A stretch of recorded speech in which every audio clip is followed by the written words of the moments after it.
Sleazy, double greasy pirate radio Nut Hut Studios.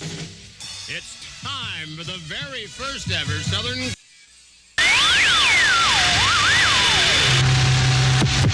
Attention. Attention, please. You are receiving a pirate radio transmission. On the air for 10. Street gang, go to the almighty. Standing by, over.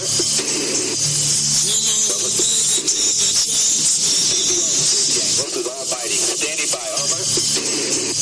Right now, it's 12 o'clock, Americans. Another day closer to victory. And for all of you out there on or behind the lines, clocks run out. Time's up. Wind is blowing cold and dark. On the road and no way out. A broken house, a smoking gun. On the run. On the run.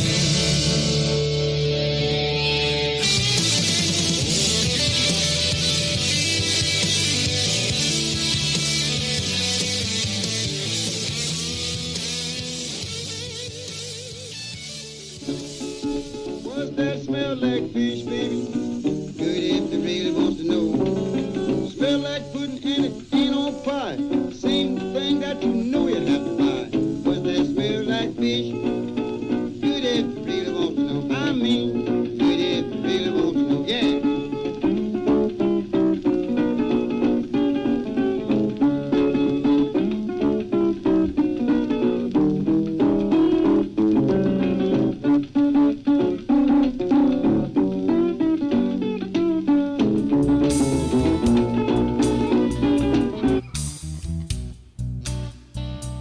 All right, well, I guess we're live. It's Friday night. Everybody all relaxed. Get ready to get into the show. My name's Jimmy. This is Aftermath FM. And it's Friday night. Let's get it started right.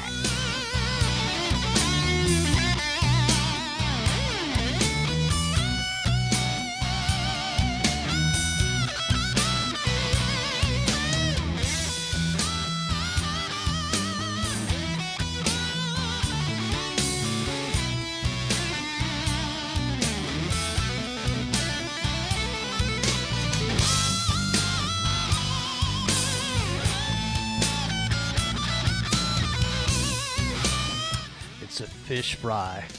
We got Rockin Rios reverse perverse circus a little bit later. But we're going to put a cap on a couple of things we brought up this week. And we're going to be bringing up again the metaverse.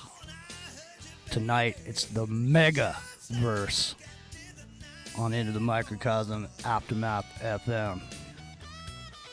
Go ahead, get yourself a cold one. Pack yourself a bowl. And listen to Mr. Blister, Dave Menichetti. Should have seen it coming, baby, 'cause I guess I had it my way too long.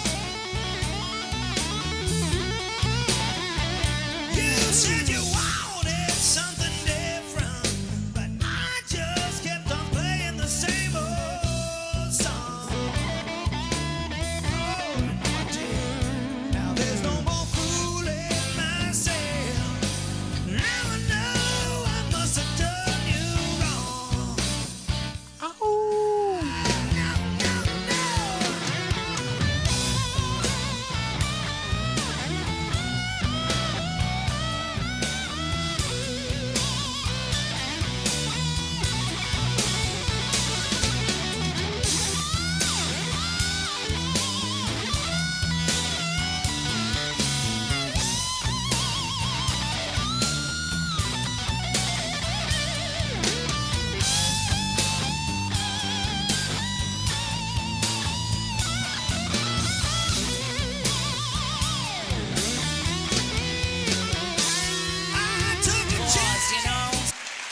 Oh my God, look at this, Hector. And then a black guy and the bald-headed bastard. Oh my God.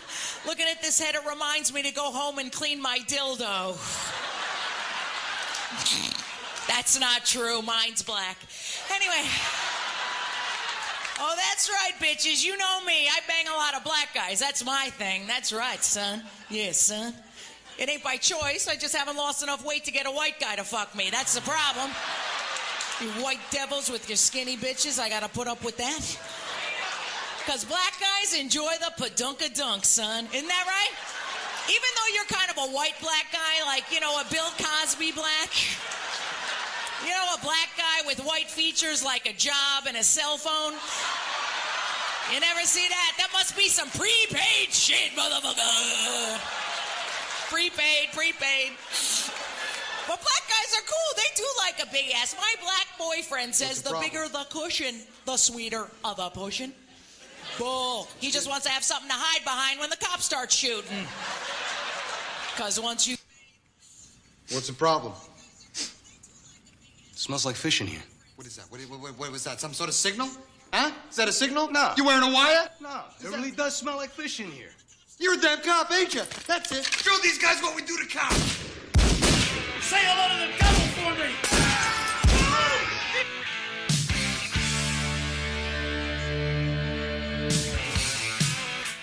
me! Let's get this party started, boys.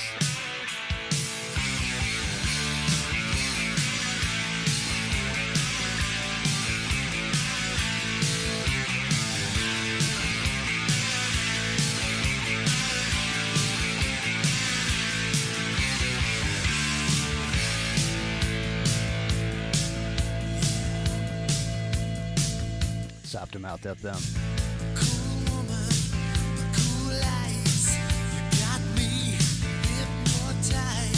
So head down, get a rhythm, stop the stalling, and you're bitching. I rock steady, still shaking. I'm ready for the taking. So make your move, you might be. Get ready for the big thing. Let it roll, let it roll, let it go, let it go. You gotta let it roll, come on. Yeah, just let it go.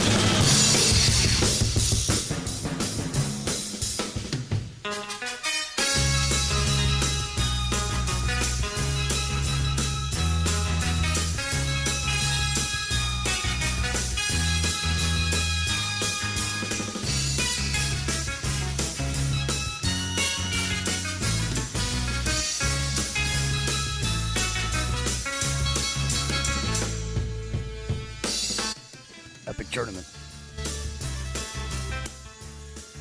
Are you there? I am here. Excellent.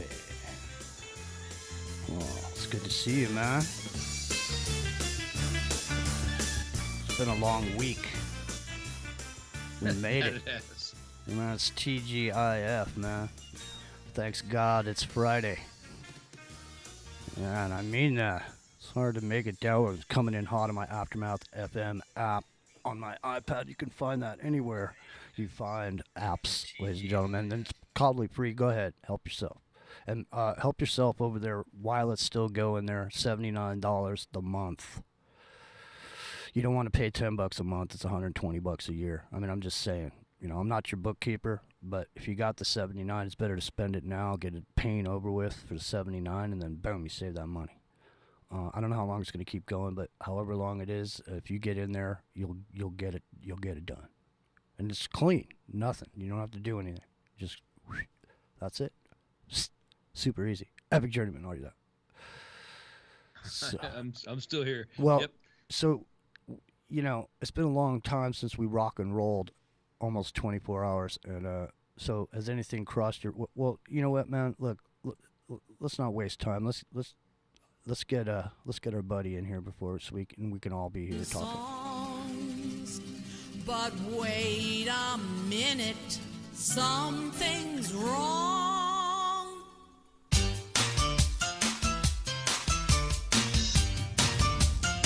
Hey, hey, now it's a mambo, Italiano.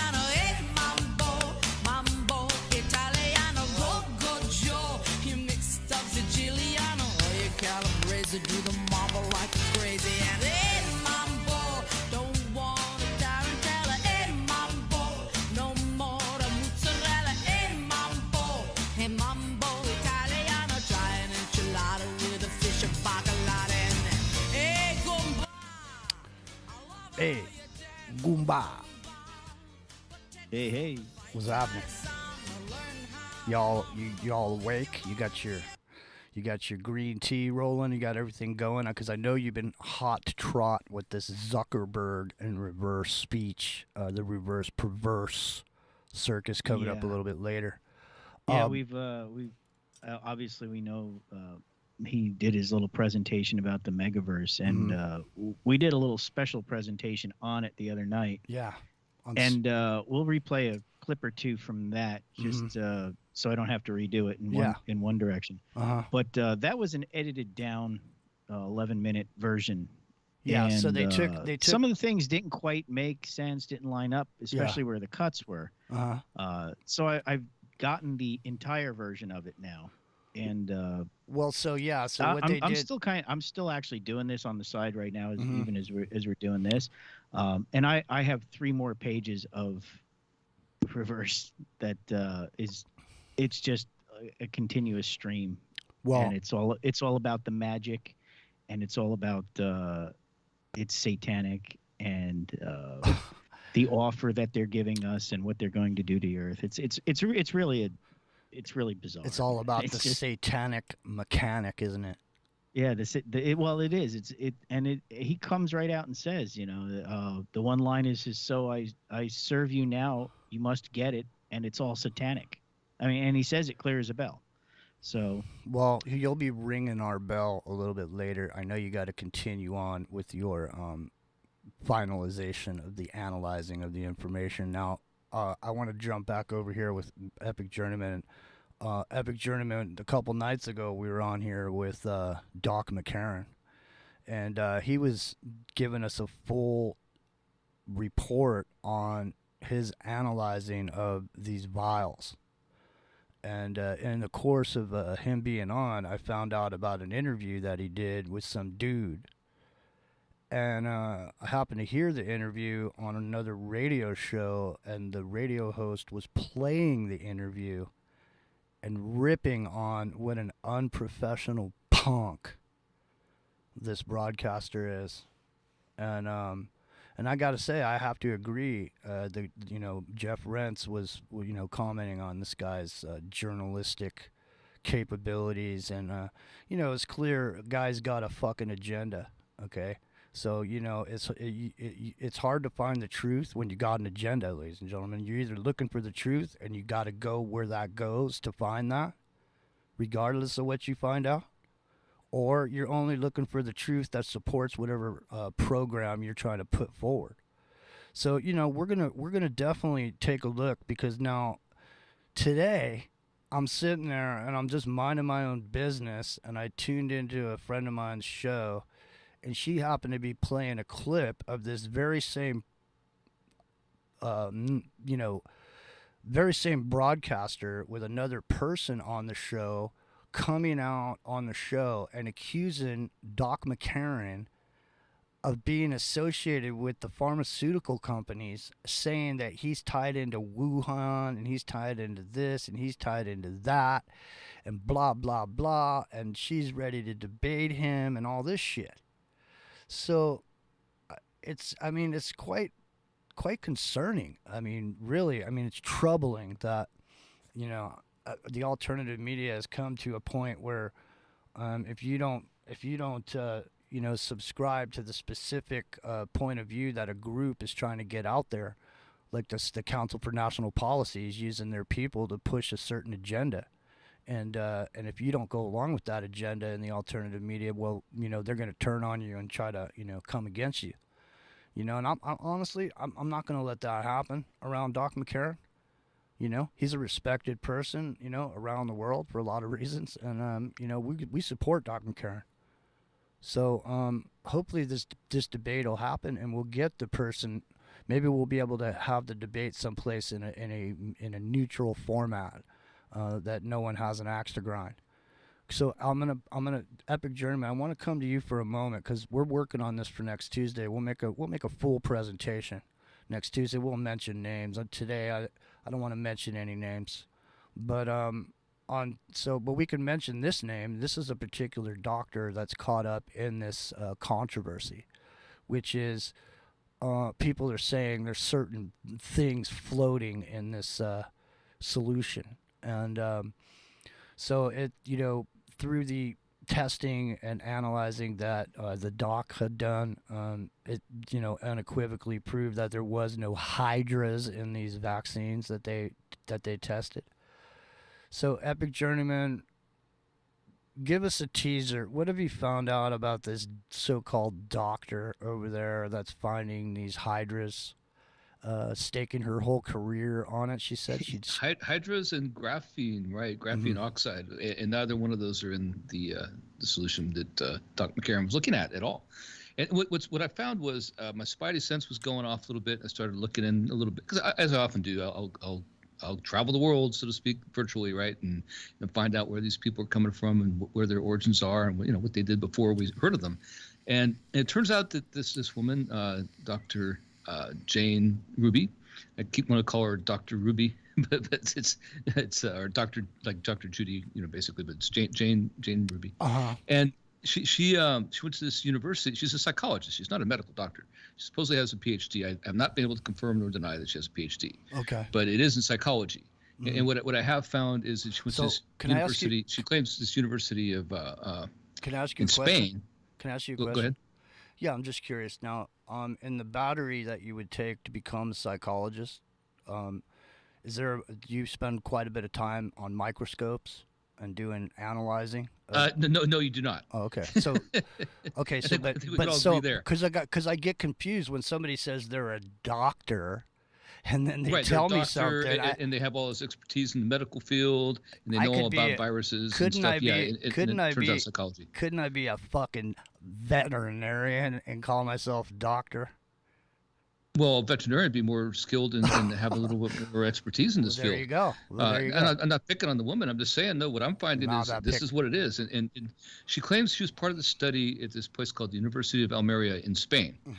So of course it's in Spain. It's on the Mediterranean, and we can't just go look it up, can we? Right? Oh no, it turns out you can go look it up. In fact, I looked up the Wikipedia page and put it in the chat for our listeners on YouTube to look at right now.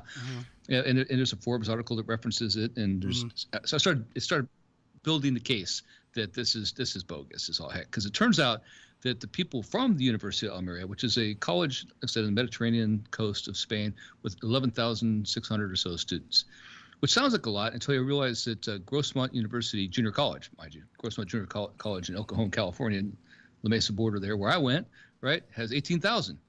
So it's really not that many. And you look at the actual facilities, and it looks like it's like a side building out there in a parking lot. It doesn't have a parking lot. In fact, if you read the article, like, people have to take a bus to get there and have to park hundreds of yards away and all that stuff. So we're talking about this little tiny university in Spain that she has a psychology degree from, that not only that, says that this test that she was a big part of, this laboratory, long-term study that found all these things with the graphene and the hydras and all those other things, had nothing to do with it. They totally disavow anything she said. They say they had nothing to do with it. That's from a Forbes article. So it's interesting. Somebody's not telling the full story here, I don't think. Yeah, well, I mean, there's no way to tell. I mean, so we don't have to insinuate nefarious-minded people trying to do negative things to other people. What we could say, and to give the person an out, is we don't know where she got her samples from. So we don't know the chain of custody. Unlike Dr. McCarran's example, the stuff came in an overnight from the place where they came from. He opened the box. He put the vials there. He opened the vials. He took the liquid out. He put it on a slide. Now, for example, when you're a neurologist and you're working with Tourette's, I mean, I can't say how many times on the show he said to us that he's literally put things into the brains of monkeys and rats. So he cuts skulls and inserts diodes or whatever he's putting in there. But the point is that what he does is there a need for the work that the doctor does to be an expert using a microscope? But does he understand what he sees when he looks at a microscope? Epic Journeyman. I mean, because they were saying there was discs in there, and the discs that they were saying, the micro discs that they were pointing out, were no, he does. It turned out it was he's like doing actual research, right? We're talking about taking slides of brain matter and stuff from these poor primates that were using these experiments and things. That's real research, right? We were talking about like what I just mentioned. Somebody in chat just mentioned the parking lot at Grossville is pretty big. Yeah, it is. It's huge. There's not a parking lot at the university this woman supposedly went to. I'm not saying she didn't go there, and I'm not saying that she didn't get a degree from someplace else. Mm-hmm. What I'm saying is the things you can find about her that are reputable sources, like Forbes magazine and however reputable we think Wikipedia might be, do not jive with what her supposed credentials are, and that's just getting started after a couple minutes. That's not. That's not in depth yet. Well, the thing is, what I'm finding this link to psychologists seems to be a pretty common one. Psychologists and psychiatrists who are in this supposed grift. I'm gonna call it a grift business. I don't know. I can't prove it for sure yet. But people like Andrew Kaufman, these other people that keep showing up that don't have degrees in medicine, that have degrees in psychology and psychiatry, and that seems awful odd to me, right? Like that. That's almost like a circle of associates. There's some trippy shit going on with that Kaufman dude too, and New York and the state of New York and some of the administrators there that he was working in some program for New York. I don't remember precisely what it was. I just remember when it came out about this guy. But no, it just seems like these same this group of people is grouped up.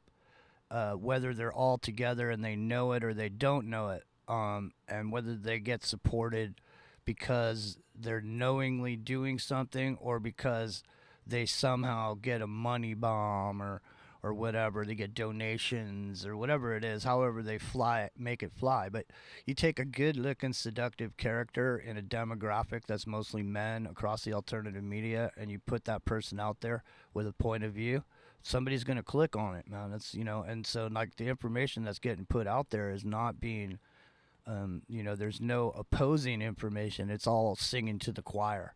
So if you're ready to believe that there's nano machines in the vaccine, if you're ready to believe that, then you're probably ready to believe it can be controlled by 5G. And if you, believe that, then you're probably ready to believe that that everybody's being mind controlled by it.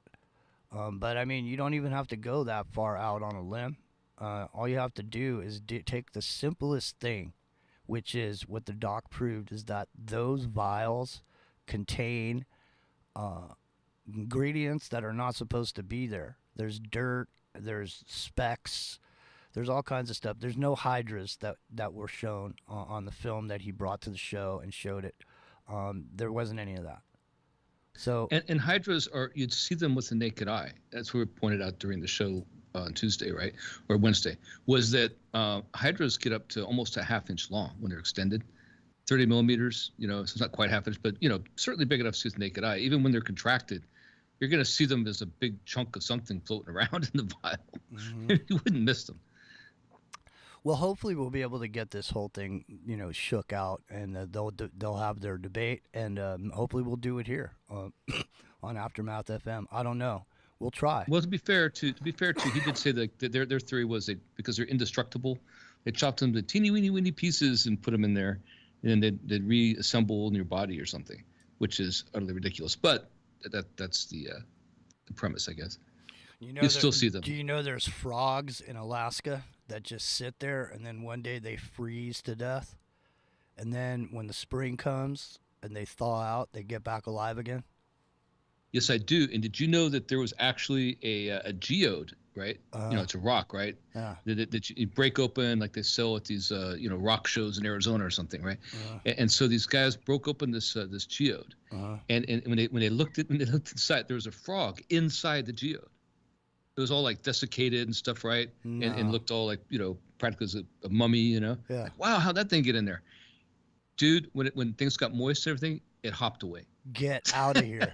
Yeah, but that's from Charles Fort. That's from one of those Fortean books back in the day. So we don't know how real it is because he's kind of a, Well, I think they out there French guy. But yeah, I think they recently just got a worm someplace over in Russia. They got some worm that thawed out and became alive again. So I mean, the premise is out there to support the idea. But the thing is it's so obscure and on such a small, the odds of it being that are too small. It doesn't have to be all that. That's the thing. You need to take the simplest reason why it's not okay and use that. Not go get all complicated and try to explain all that to somebody and tell them that's the reason why you don't want to. That all that other shit doesn't mean anything. The minute you start saying it, you're a crazy conspiracy theorist. But if you say there's dirt in my vial, that's all you need to say. You're not putting that in me. There's it's contaminated. That's all you need to say. That's how you get it done. And it's on film. It's on film. There it is. I mean, you cannot argue with the fact that it's definitely there. Yeah, you can argue. You could try to say, okay, well, maybe you missed it on the slide and your slide was dirty. Okay, yeah. maybe you could replicate the experiment, but he did replicate the experiment, and you still find more particles in there. So yeah, I think that's where the debate needs to be, is with actual professionals who know what they're looking at. Now, and you could say, and that's why he posts his material up there where people can look at it and try to debunk it. Mm-hmm. Well, I don't see any material up there from the laboratory endorsed that isn't endorsed from the Spanish University by Dr. Ruby there. So I think she's already in the losing end of that debate, in my opinion. Mm-hmm. We'll see. I mean, I don't want to prejudge her too much. Maybe I'll find something that will support her opinion, support her work. Or actually she should, when she brings the subject matters of debate. Mm-hmm. We sound like we're taking sides, and I am right now because I have found stuff that doesn't jive. I'm taking sides because I don't think there should be an agenda behind finding the truth. And if somebody's information doesn't match up with your conspiracy theory, that doesn't mean shit to me. What means something to me is when I have a 30-year neurologist who's known worldwide and worked all over the world and respected, who gets together with another doctor, Dr. Fleming, and they bring papers to The Hague, and their papers are the only ones that haven't been thrown out yet. So whether or not this Dr. Judy or whatever her name is, I don't know. I keep want to call her Dr. Judy. Maybe she believes what she Ruby. Maybe she believes what she believes. Maybe she thinks she sees what she saw. Maybe she saw what she saw. Who knows? I don't know. Well, no, she promotes herself as she's an influencer, as a radio personality, as a personality in general for the new right. I see. Which is code for. Wait a minute. Hold on a second. Back that thing up, dude. What did you say? She promotes herself as what? as a. She didn't call herself an influencer. She says she is a personality of the new right, a journalist for the new right. The new right. The new right. What the fuck is that supposed to mean? That's my question, right? Does she have an something else that's being worked on by psychologists, psychiatrists? Does she have an IMBD page? If she does, go find it. She might. I'll go look. Yeah, go check that out and see if she does. My name's Jimmy. It's in the microcosm. I'm already running late on the brakes. We'll be right back.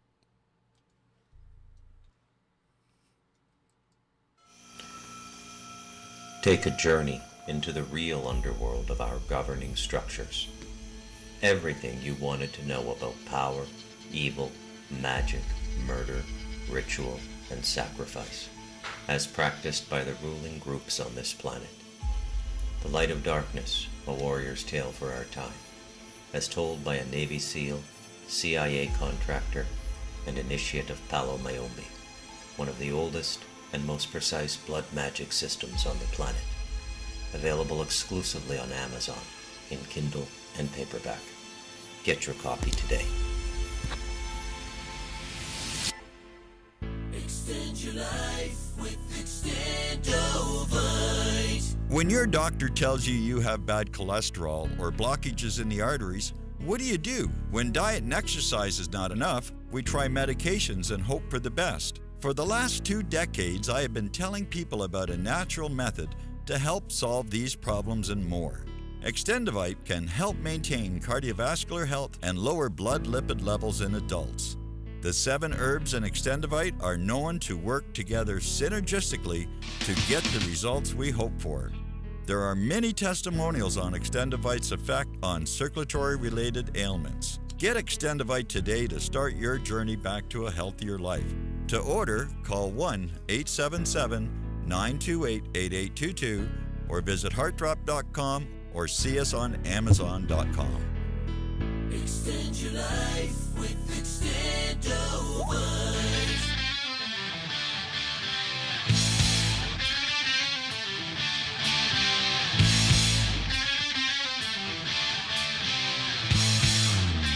This is Aftermath FM.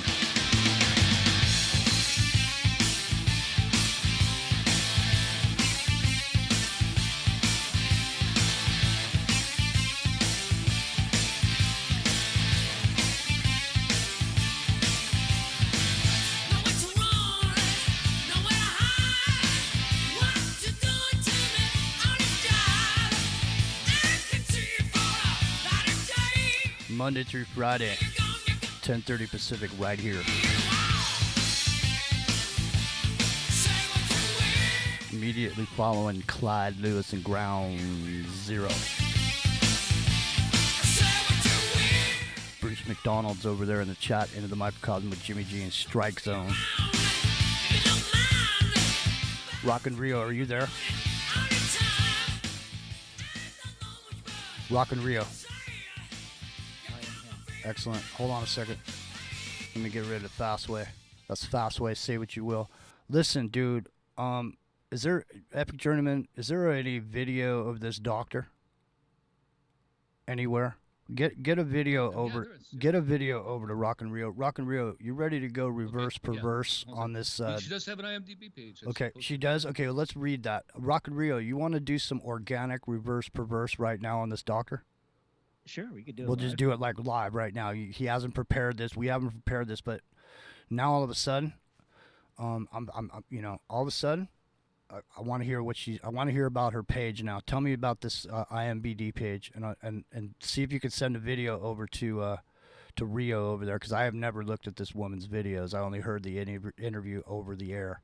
So I don't even know. I posted the IMDb page in our chat Skype, so you can read it from there. And I'll go look for the video because I saw it yesterday. So all right. Well, let me get this IMBD page out here, and let's see exactly what it says for the listening audience. Here we go. Her name is Jane Ruby. This is Dr. Jane Ruby. It doesn't say Dr. Jane Ruby on her IMBD page. So, are you sure this is the same person, Epic Journeyman? Oh, no, I see it. She says, it says documentary associate producer as Dr. Jane Ruby. As Dr. Jane Ruby. Does that mean she's playing a role as Dr. Jane Ruby? I don't know. Alternative names, Dr. Jane Ruby. And let me see here. So let's see here what her claims to fame are here. Most of everything she's done, Stu Peters Show, quote-unquote, TV series. Okay, it's a TV series, huh? Okay. So see, JetBlue Airlines pilots are dead. Media hiding international. Yeah, breaking discovery, injections does to your blood. See here, graphene oxide, AstraZeneca, blah blah. So she's most of everything that's on here. Here, let's read her. Let's read her.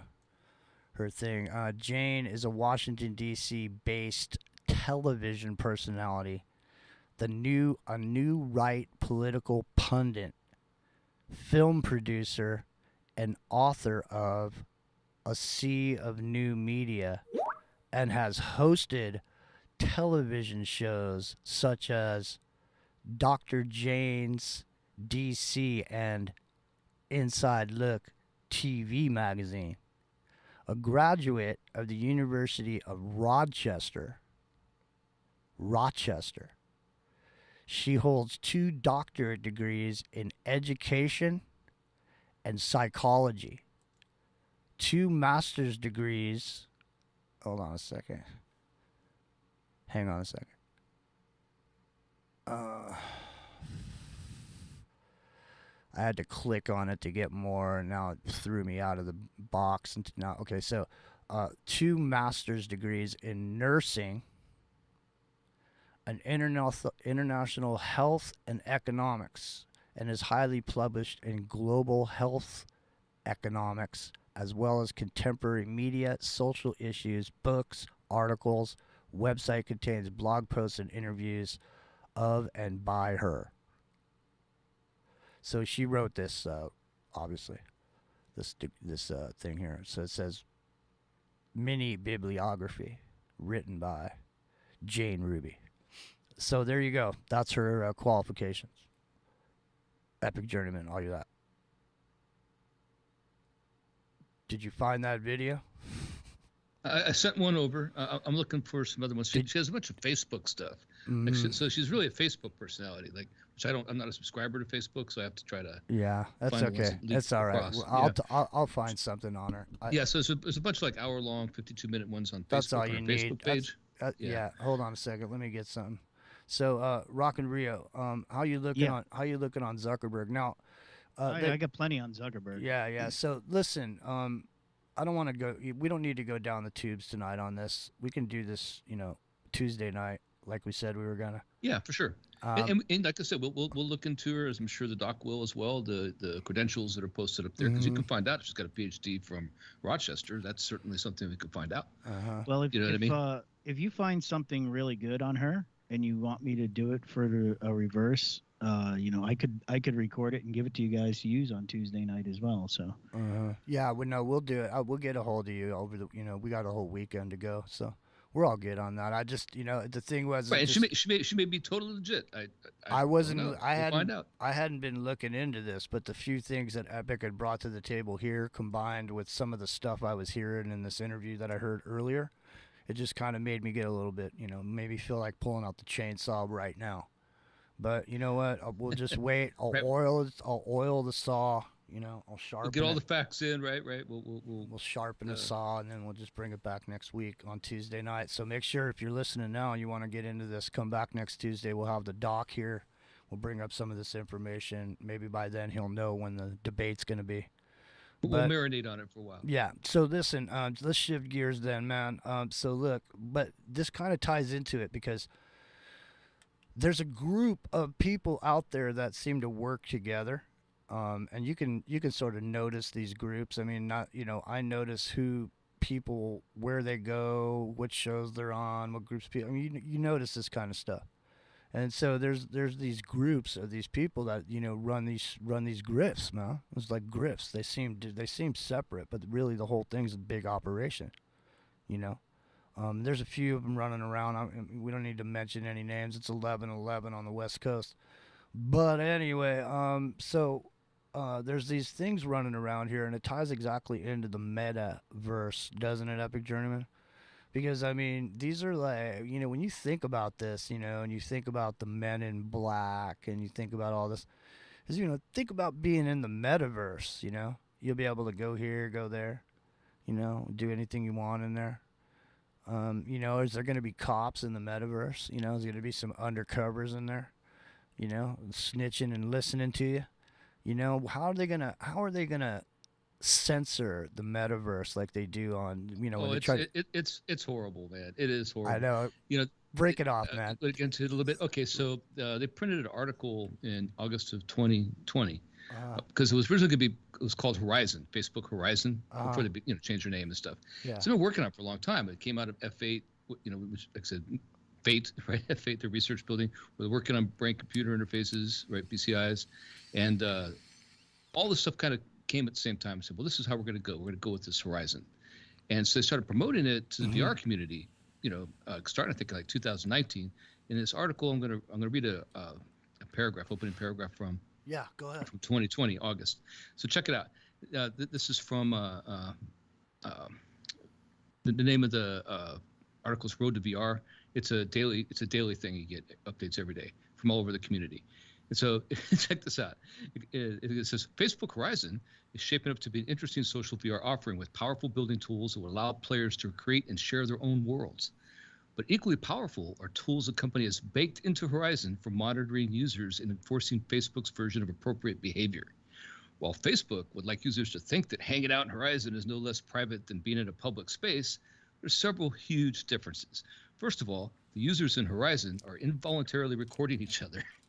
The last few minutes of everything that users see and hear is recorded on a rolling basis. Facebook says this recording is stored on the headset itself unless one user reports another, at which point the recording may be sent to Facebook to check on rule violations. The company says that the recording will be deleted once the report is concluded. Well, of course, right? Second, anyone you interact with can invite an invisible observer from Facebook to come surveil you and your conversations in real time to make sure you don't break any rules. The company says this can happen when one user reports another or when other signals, are detected. Like what are those signals, right? Such as several players blocking or muting each other in quick succession. Users will not be notified when they are being watched. Dude, this is the metaverse. This is Meta. This is Horizon. This is it. This is just too much. So there's gonna be sneaky rats in your little party that you throw over there at in your fake house on the internet. You'll be over there, and one of the guys at the party you thought was your friend is going to be some kind of snitch or a rat was over there. You know, well, and they can just do it on their own too. You never know who's reporting you or what. That's what I mean. Who's inviting somebody to snitch on you? Yeah. It's like this giant snitch game, man. It's like people lie and snitch and steal. That's our whole society, man. That's what it revolves around. They could totally bait a conversation, right? If you hear what they're saying, like I could be talking to you in VR, Jimmy, right now, right? And we're out there in the metaverse, instead of Horizon, and we're having a good time. We're flying around in some island somewhere, jetpacks, and I say, "Hey, Jimmy, wouldn't it be cool? Let's act out the script I've been working on, where we're playing, future." Fascist take over the world or something, right? It's a script. Right. It's a script we're working on. We're just trying to play act it out. Hey, I got my rocket pack. You got yours. We're going to do the scene from The Rocketeer, basically. We'll act it out in VR, right? Like, it'll be cool, right? And now, all of a sudden, unbeknownst to you, I've invited a representative of Facebook to listen in, right? Well, what about this? How about this? You're just doing a simple, get-together. It's like a Zoom call.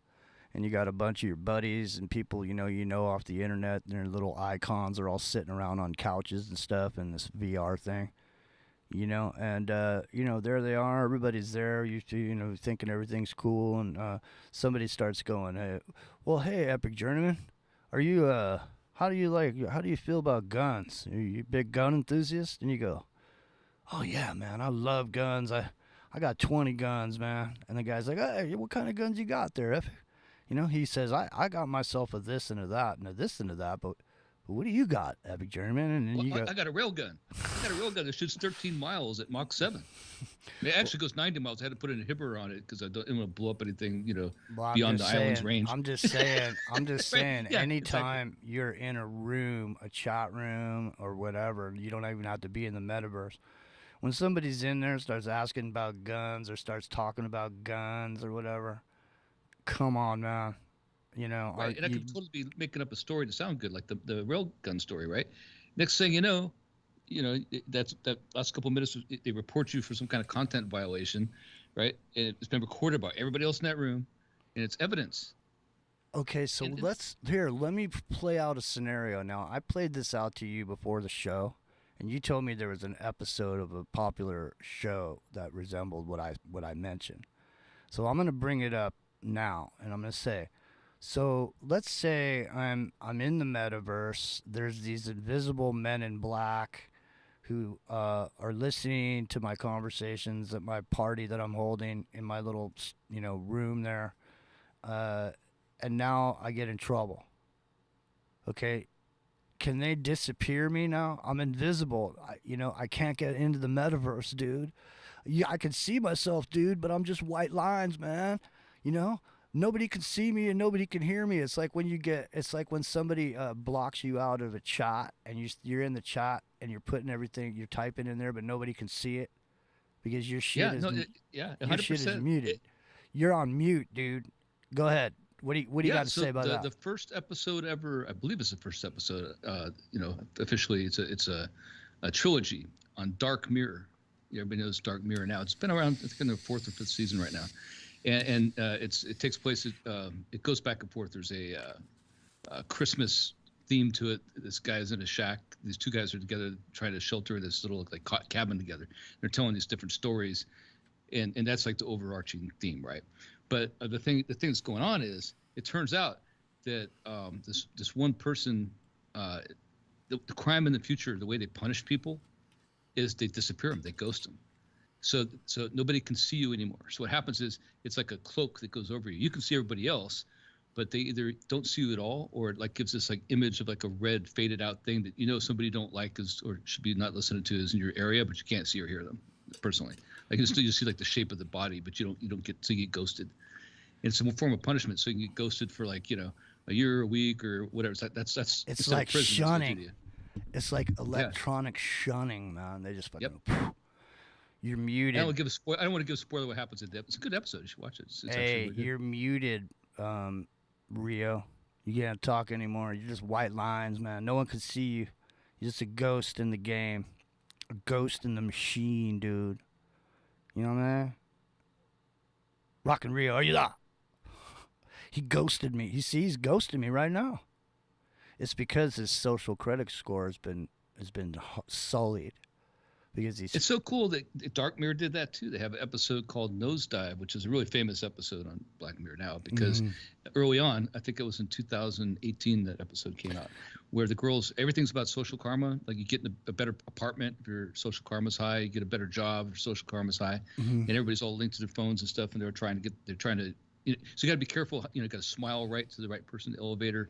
You got to make sure you don't, make sure you tip the Uber driver, whatever it might be, right? Because everybody's all reporting each other one way or the other, right? And she's trying to get in this new apartment, basically. Well, so and she's doing good. So she's almost there, and everybody starts. She makes one mistake, it just cascades one after the other. It's like your regular credit score crashing, but it happens to her to where she doesn't get ghosted, but nobody wants to talk to her because by associating with her, it's going to drop your credit score too. It's called Nosedive. It's good. Well, it sounds like she took a nosedive. She did. Yep. Well, taking a nosedive and trying to look at the landscape, you can see, when people say I'm in Facebook jail. Well, are you going to be in the metaverse jail? Is there gonna be a place where you'll get locked up? And then maybe they'll put you in a prison, and you can play the prison game while you're in there. It's like your icon will be the dude in cell block, 33 or whatever. Man, I can't wait for Panopticon 3 to come out. Yeah. Well, I'm just saying, at any given point, man, any given point, you realize you're playing a game. So, and then when you realize that, then you say to when you look around yourself and say, you see that game over there? You see that virtual reality over there? Well, maybe you should look around yourself and see what kind of fucking virtual reality you're living in.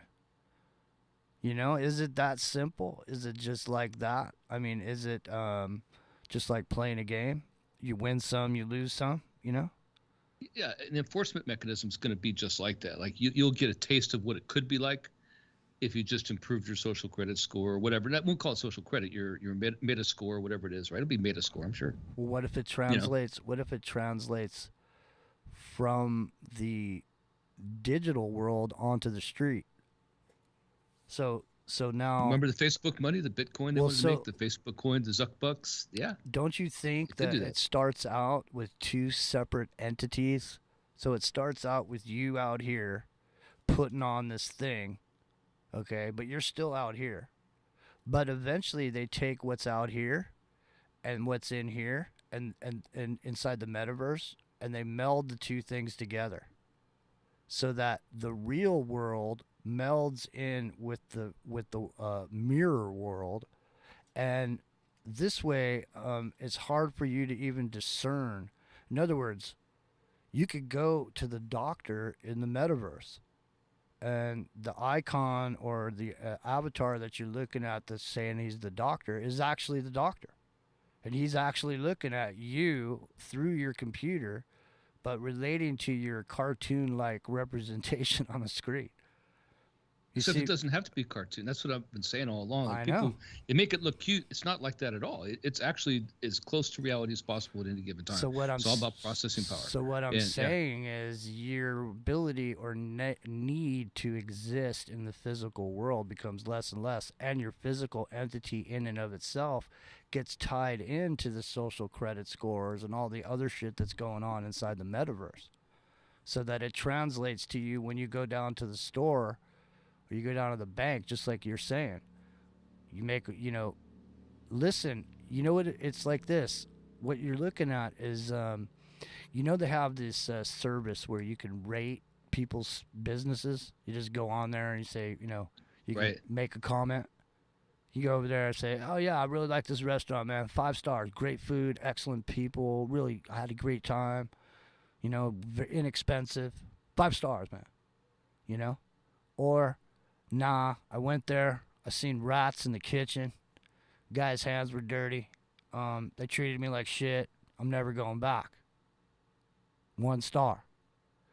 What if that, system that's been developed that the AI has learned off of, like we were talking about last night, every single input is a training of the AI. So it learned off of that. And now what if you end up being somebody who gets rated? What if they could rate a person? What if crowds could say to you, hey, yeah, epic journeyman, man. 3 stars, man. Dude's cool. Met him at the bar. He bought me one. Gave me some chips, some salsa. Whatever, you know what I mean? So, it comes down to this court of public opinion as far as the rating of another human being. And then it comes back to this invisibility and the shunning and the erasure of people. It's like you start to fade your character. As your credit score, your social credit score starts to get lower. like Marty in Back to the Future, right? Yeah, exactly. As your credit score gets lower, you start to fade out. You're just looking at me, you're just going, Jimmy, you're starting to get transparent, dude. Shouldn't have done that show last night. I can almost see through you now.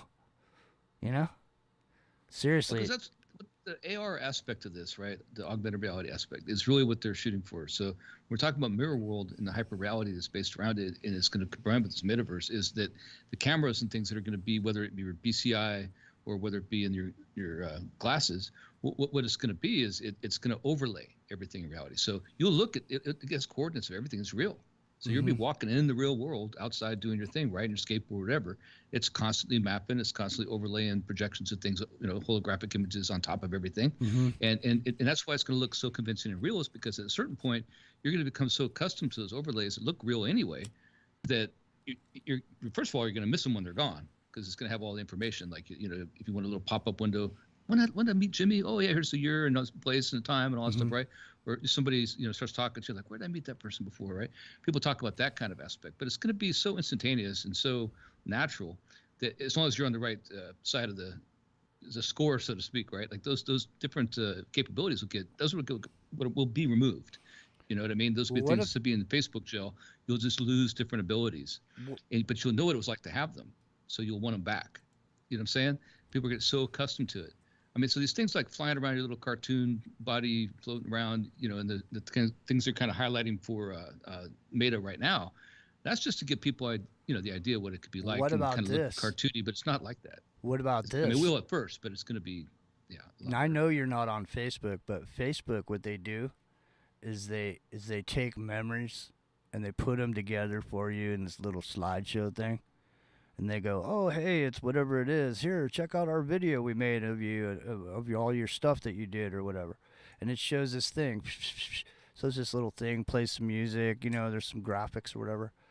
But what if, for example, you and I were talking, and we're in the metaverse, and there's like a big 64-inch TV on the wall in our fake house. And as we're talking, I go, hey, Epic, you remember that time, blah, blah, blah. And when I say remember that time, there's this sound like a fairy waving a magic wand, like a little stardusty sound that comes out of the screen. And then they play the exact video of you and I doing whatever it was we were doing, and taking the data that it has from that it's scraped, and actually creating the experience for you right there in virtual reality. That's pretty much already there. Yeah, that's totally doable. Yeah, man. See? Because they have virtual theaters and stuff right now. There are meetups you go into. There's a bunch of applications you do it in. That I can go, like if you had a headset right now, and Rio had a headset, and people here had a headset, all of our listeners, we could go meet up. There's a virtual theater and everything. We That's meet in what the I'm lobby saying. and talk with our avatars. We go in and watch the movie. This is real right now. It's been real for years. This isn't something new. Yeah. Well, I've been asking you to do that for the last 2 years now. Well, now everybody's going to be doing it. Like we could have done it 2 years ago. Yeah, but let's get it on, man. I want to do the show. I want the listeners that are in the chat room to be able to have icons to come in and say, "Hey, what's up, man?" It'll be like a bar, man. Every time we play music, it'll be like being at the concert, man. You know what I'm saying? It's kind of funny. Like a lot of people do VR chat right now. VR chat's kind of I don't do VR chat, but it's a trippy place because you have everybody doing their thing there. You know, guys are dressing as girls are dressing as guys. You got furries there. You got people doing anime style characters. You can do whatever you want, and they do motion trackers on their limbs and stuff too. So you can actually have like these motion trackers on your ankles, your hands. Well, remember all you that. jump up and down and do everything that it shows in VR. Remember those Connect things where people were jumping around and whatever? Oh, that's way better than that, yeah. Well, I know it's way better than that, but I'm saying remember those, and then now think about it. You're in your house and you're dancing, but in VR you got one of the helmets on.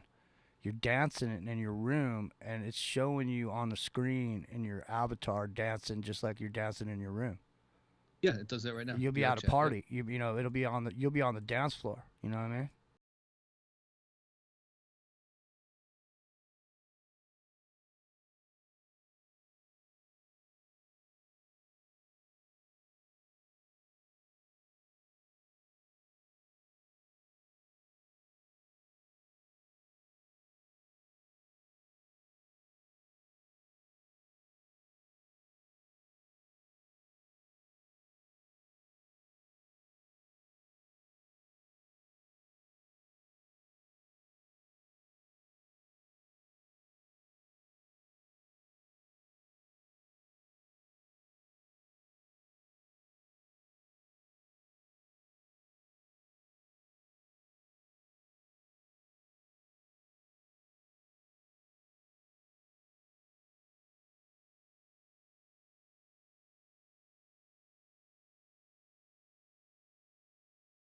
In 1996, John and Joyce Edmonds purchased a ranch in Rainbow Valley, Arizona. What has ensued for the past 2+ decades defies all accepted understanding of our reality. Portals, aliens, abductions, incursions, and life-threatening confrontations. Stardust Ranch has become one of the most compelling paranormal stories of the last quarter century, studied by multiple agencies, public and private, and featured on countless documentaries, including Ghost Hunters. Stardust Ranch remains one of the most compelling mysteries of our time. Get your copy of Stardust Ranch, The Incredible True Story, available exclusively on Amazon in Kindle, paperback, and hardcover.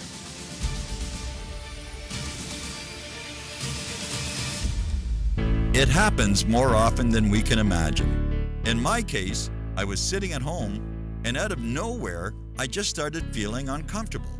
Then it got worse, and I started perspiring. I tried to ignore it, but I waited too long.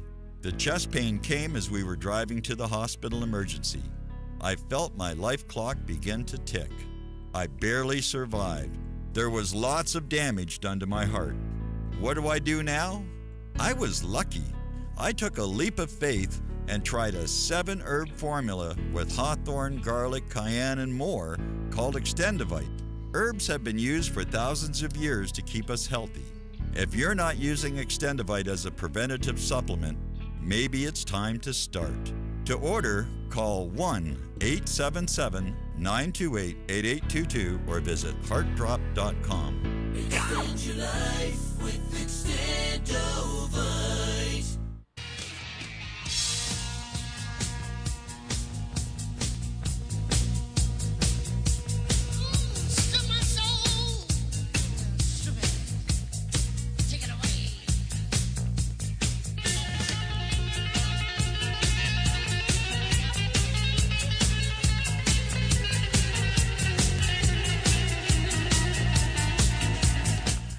Aftermath FM.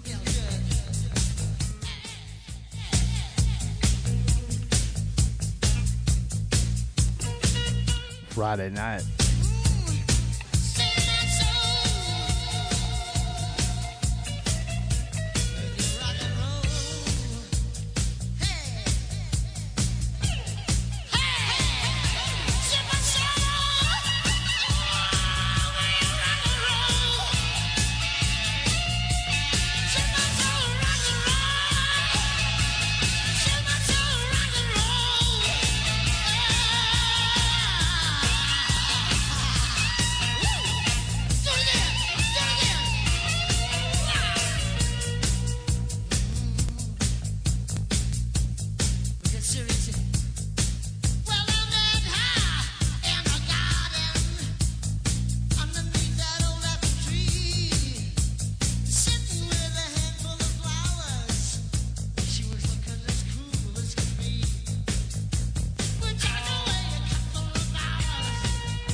Monday through Friday, 10:30 Pacific.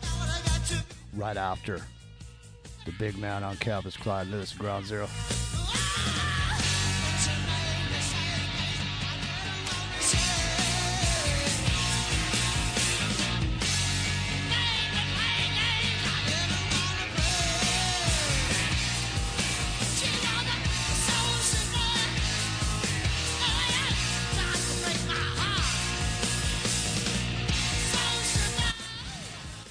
That's the original lineup of AC/DC with the late Bon Scott.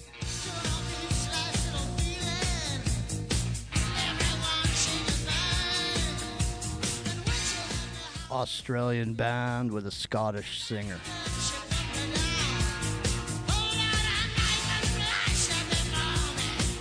Soul Stripper.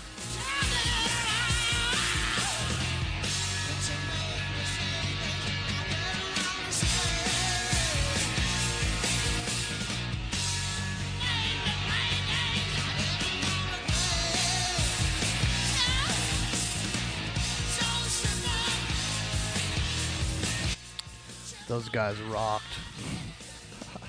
I saw them on a show. It was like a dance show, like a, I don't know, I want to say top 40 dance show in Australia. Some sort of thing where, and they were doing, I guess, Long Way to the Top was the hit that they were pushing at the time. So they were, this is the one where Bon Scott plays bagpipes. And, it's just really funny, man, to see this video. It's because it's cheeky, you know, from back in the day. It's cheeseball because they didn't really have it going yet.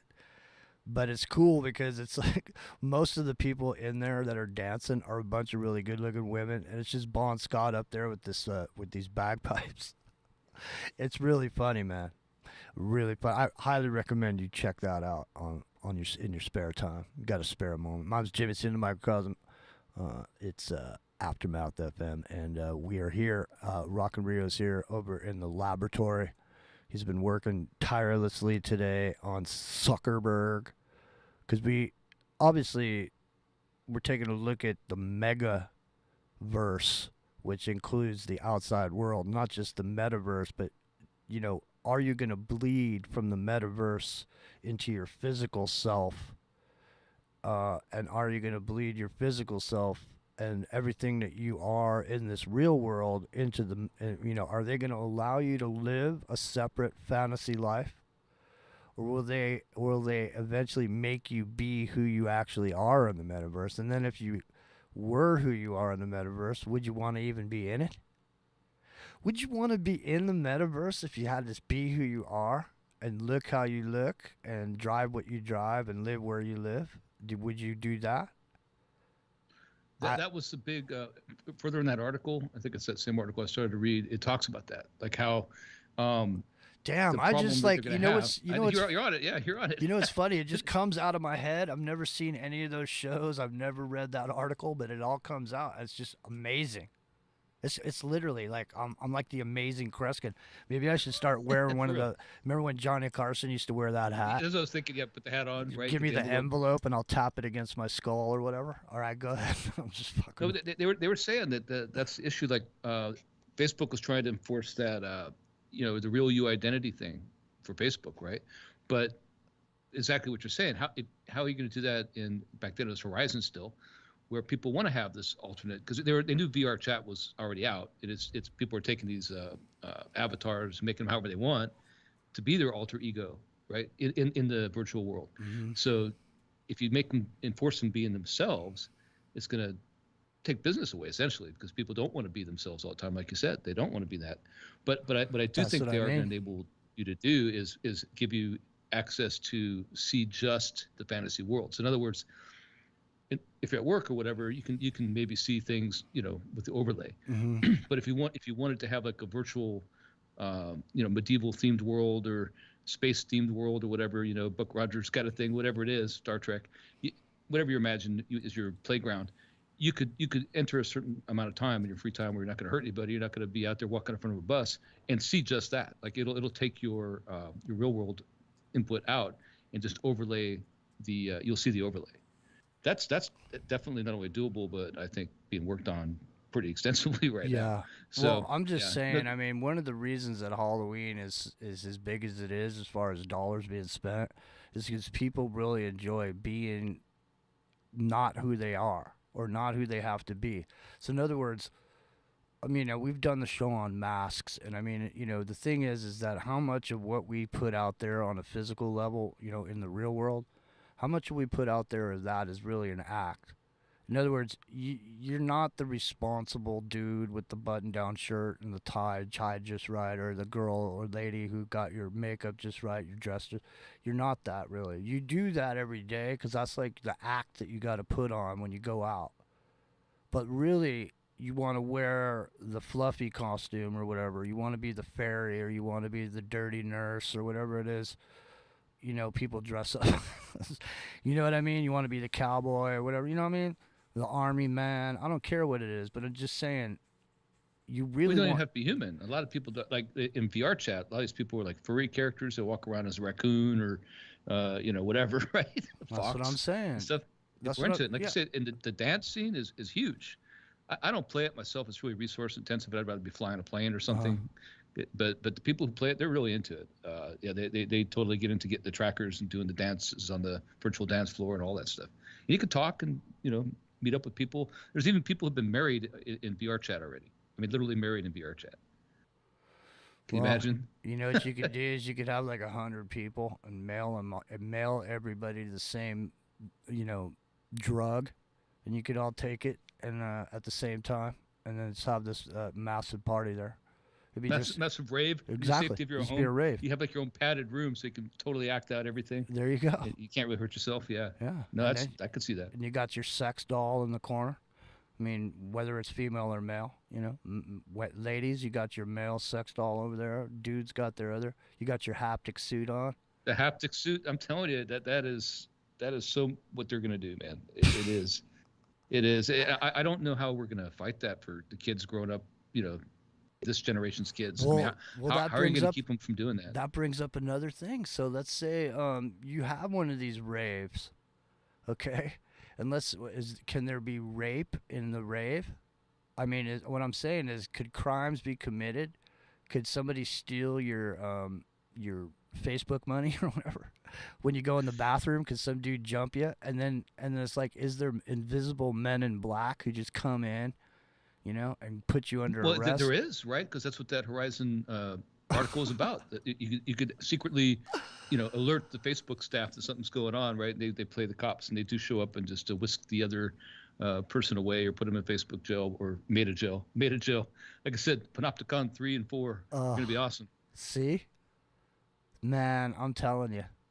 So there's no escaping it. You won't be able to, even when you're in the metaverse and it feels like you're free, you're really not.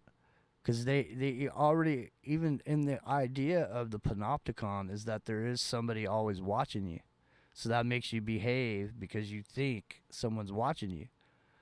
And so the fact that they're letting us know ahead of time that there could be these invisible men in black.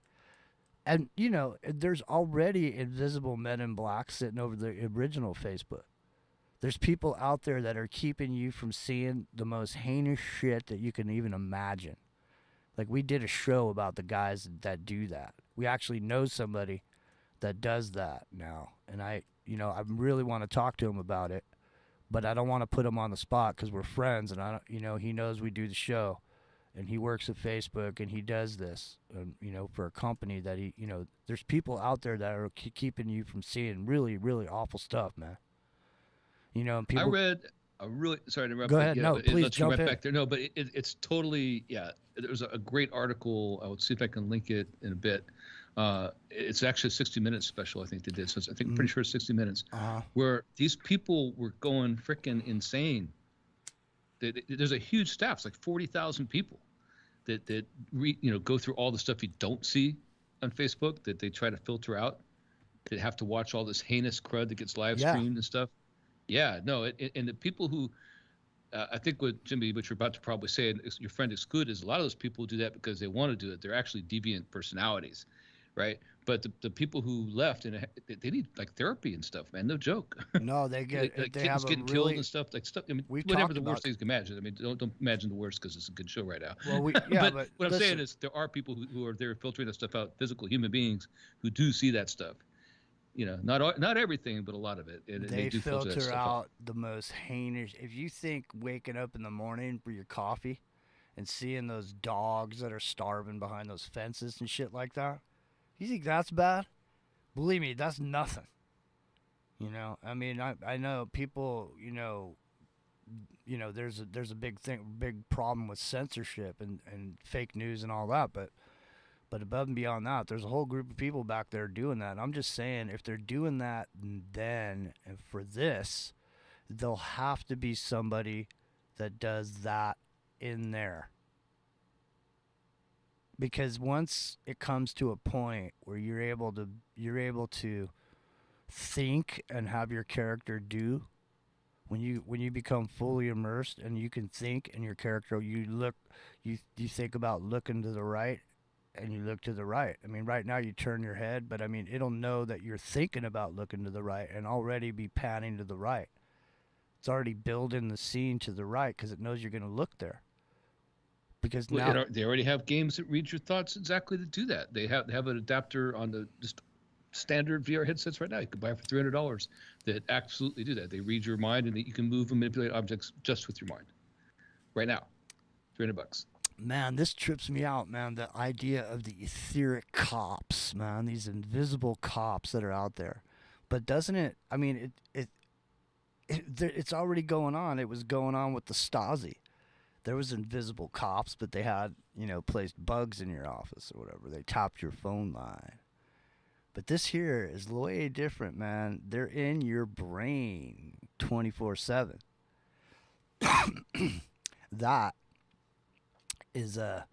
That's a game changer, wouldn't you say? Well, and the profile it builds on you too, right? So let's use the VR chat example, but take it to Facebook Horizon Slant Meta right now. And so it's gonna be a lot better. Like that's really cartoony right now, right? I mean, it's 3D, it's awesome, but it's cartoony. And so is what they show in Meta being right now, but you have the actual overlays. But the bottom line is they have literal eye tracking and face tracking now. The new headsets that are coming out, some of them are already out, already have those. So what's cool about it is it actually sees where your eyes look to help render the scene in front of you, so it's not wasting resources. That's one aspect of it. Yeah. But it's also sending that data back to what you're paying attention to. I used the analogy for the movie Looker last night. Yeah. Because what that is if you're watching a commercial or you're watching the person you meet and you're paying attention to her boobs, right? They're gonna know, that guy's a heterosexual male and he likes boobs. Okay, well that's just a small thing. But then you go into the next aspect of it. You're playing around, you're dancing on the dance floor with some hot fox morphing chick, right? I mean, literal like a fox furry thing. Oh, this guy's kind of like a furry. He's got a kinky side, You know what I'm saying? Is all these things build up on the profile it builds of you. And then what it starts doing is it starts tailoring the experiences that you see for what it thinks that you like. right? Because it wants to sell you things, whatever is part of this as well. There is no meaningless data, ladies and gentlemen. Every single thing that you do means something. And if you can get to that point of understanding, then you can realize, here, let me just paint a broad picture. Every single case of psychology has been programmed into a computer somewhere. Every single symptom, every single result, birth to death, all these records, everything about psychology is put into just one computer. So it can tell, it's like over in China, they have things narrowed down to the smallest clue. So in other words, if I scrape this meaningless data from you, so I can tell when you do this one thing, it'll mean something to you overall. So for example, the social credit scores in China, when the batteries, if you're the type of person that lets your phone battery run low, then you're not a good bet on making a loan to you, because they figured out that if you're the type of person that doesn't keep your phone charged all the time, you're the type of person that might get forgetful about when you're supposed to make a payment. And psychologically, I'd have to say that if you're looking at that, that might be true.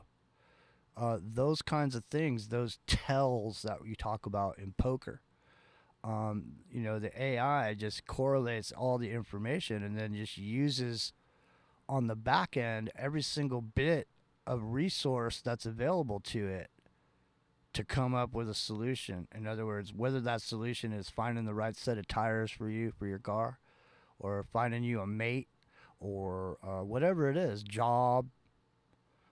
If you like conspiracy theories, no matter what you do, every single search you do will have some sort of one in there that'll be in there that'll match up with your agreement reality. It'll give you a choice of 5 things, and 9 out of 10 times you'll choose this certain thing. And to you, it doesn't mean shit. But to something that's observing patterns, it means everything. Because it shows. Think about it. Sorry. Let me finish. I just want to say, so it gets to, let's say you start out at 6 choices, and 9 out of 10 times you go a certain way, then those choices, they start narrowing it down. And we'll narrow it down until it gets to a yes or no, this or that, up or down, plus or minus 5 volts. It's a square wave, this or that. If this, then that. That's the whole ball of wax. If this, then that. Right, Epic Journeyman? If this, then that. Right, getting you pigeonholed exactly to that. That's it. There's no options left, right? Like you used all your options, and so now we got you in this particular spot, and that's where you're at now. We've got you. That's it, right? So you've taken all those diversions away. Yeah. But what I was saying is, imagine. So we're going to say that. In fact, I think Facebook has even mentioned, or excuse me, Meta has even mentioned this, that they're going to try to make it like a platform more than their proprietary thing in the end, to like meld different developers, what they want together, which means that a company like the now defunct Cambridge Analytica, but something like that, could come along and collect data for a specific purpose, to manipulate people for whether it be a political reason or an advertising reason or a social engineering reason. But imagine this. You've made enemies in the business world, and they know that you spend a lot of time in the metaverse, right? And you're a god there, basically. You have a lot of money. You can do whatever you want. You're the CEO of a company. They're trying to figure out how to get to you. And they've tried all the sex things and everything else in the real world, in the beta world, and everything else that doesn't really work. But over the course of analyzing your data, they start to learn the things that you're most frightened of. Now, since these people can make any kind of shape or any kind of avatar they want, one day this hit squad, comprised of like the 5 things you're most scared of in your life, all converge and meet up at the same time, knowing you're going to be in this particular spot because you like to go there, and present themselves in a way that seems like it's a synchronicity, but it's not. It's a planned assault on your psyche. That is the level of thing that can be achieved. That is exactly the kind of thing that we're looking at. And I don't think people, well, I know people have not thought this through yet, like the kind of level of manipulation that you're being subject to. Well, I mean, is the universe just like the metaverse? Because does the universe render only enough to that it needs to? And is it doing the same thing that you just described? You know, when you're dreaming or when are you awake? You know, are we dreaming now? You know, do we meet every night in this dreamscape? Like my real life, right now I'm sleeping in my real life. My real life isn't even on this planet. You know, I'm just every night I go to sleep and I come here. You know, at some point, I mean, we did the research before we came here to Aftermath. We did a show on because you know we were involved in doing broadcasts about what was going on for quite a while, and one of the things I wanted to look at was what happens to people in solitary confinement. You know, and one of the things that I found was that there was a particular guy who was in solitary confinement for 72 hours. He did it to himself because he wanted to see what it was like. And he was in this room. It was a white room, and you know, the lights were always on 24 hours a day. So you never, once you're in there, you don't know if it's day or night unless you're sitting there like marking on the wall or something, which he wasn't. And so what happens is you're in that room and you're awake and then you go to sleep, and you're awake and you go to sleep, and it gets to a point, he said in there, where he got to a point where he couldn't discern whether he was awake or asleep because the room was the same and it looked the same when he was dreaming about being in the room when he was sleeping, because he wasn't really asleep, right? Because if you don't fall into that deep sleep, so he was definitely influenced by his environment.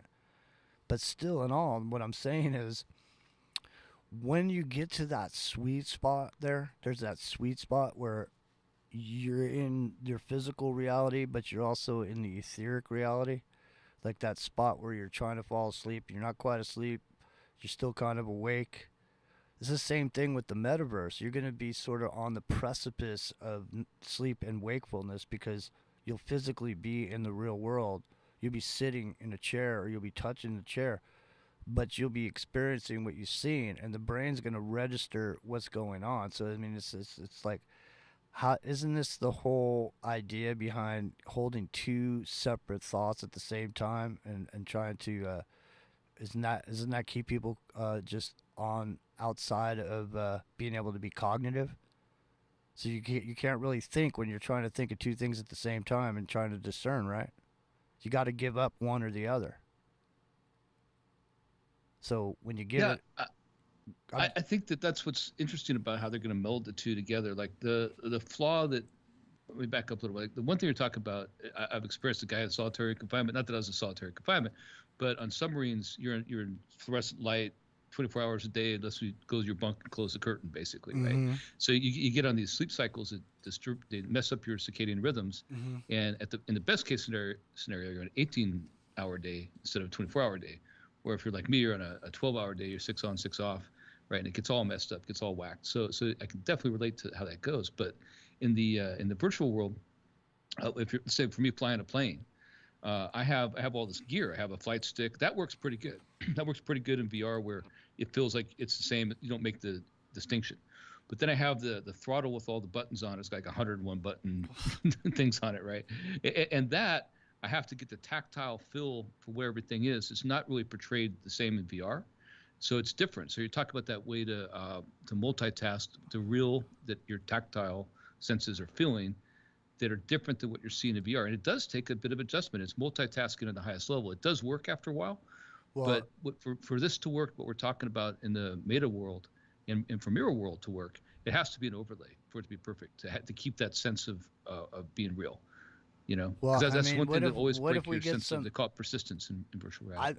I'll be willing to bet you. There's been scientific study to look at somebody who's high, who's been smoking some weed.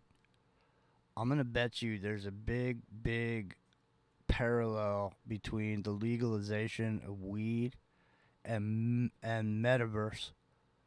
I'm gonna tell you right now, because here's the thing. You couldn't make somebody polish their rockets and swallow their pills, before they get in there. Like you have to take some sort of prescription medication to get in there.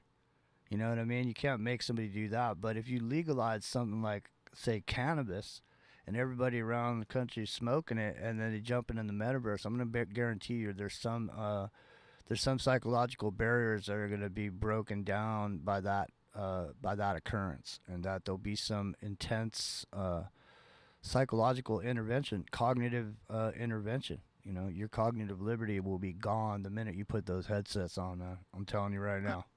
And listen, I'll say I've been stoned to VR, and one of the things, because I hadn't smoked in a long time, but I had really bad like arthritis symptoms, and one of the things that helped was cannabinoid oil, and to get to sleep I had to drink or smoke rather this indica, right, or take the drops, the tinctures, right, and try to get to sleep and all that stuff. But then I also had the sativa for the day, so on a weekend I had edibles. I did the whole thing, the whole routine. I was trying to find out what worked best, right? Yeah. But I was playing this game. It's not made for VR initially, but it has a VR mod you can use called Mech Warrior Online. And it's these giant robots who, you know, go through these different planets and stuff and shoot each other in squads. You communicate with the people you're on the team with and all that stuff. And but check this out. What happened was I did the best I ever did. I was like a one-man wrecking crew, man. Yeah, man. I was kicking ass in it. And I was in it like 18 hours straight and fell asleep. And I'm on this other planet when I fall asleep, right? And so my mech is there, and the way it's like where you look is where your mech looks on that mod. Yeah. So it's in VR. So I wake up like hours later, and the game's over, but I'm still in this place, right? And so when I wake up and I look around, it's in VR. I'm in this other planet. I'm on the other planet, and I tell you, man, for the first, I'm still stoned, right? For the first couple minutes, it seems like minutes, but it's only about a couple seconds. I really didn't know where I was. I thought, where the hell am I? Right? Because you're looking around and you're seeing all this stuff. See, it tracks your head movement, your eye movement, everything, right? So you look at your hand, and you're looking at your hand, and it's a mechanized hand. You're like, fuck, man, am I dreaming or am I asleep?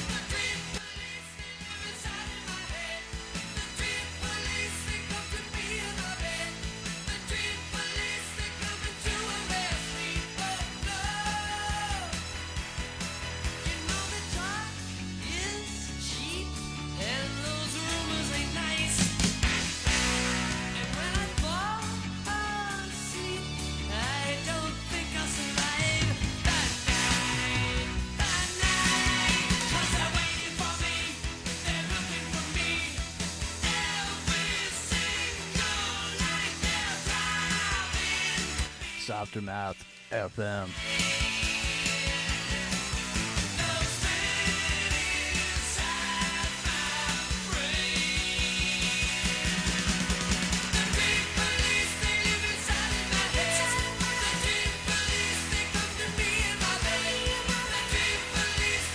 Take a journey into the real underworld of our governing structures. Everything you wanted to know about power, evil, magic, murder, ritual, and sacrifice, as practiced by the ruling groups on this planet. The Light of Darkness, a warrior's tale for our time, as told by a Navy SEAL, CIA contractor, and initiate of Palo Mayombe, one of the oldest and most precise blood magic systems on the planet. Available exclusively on Amazon, in Kindle and paperback. Get your copy today.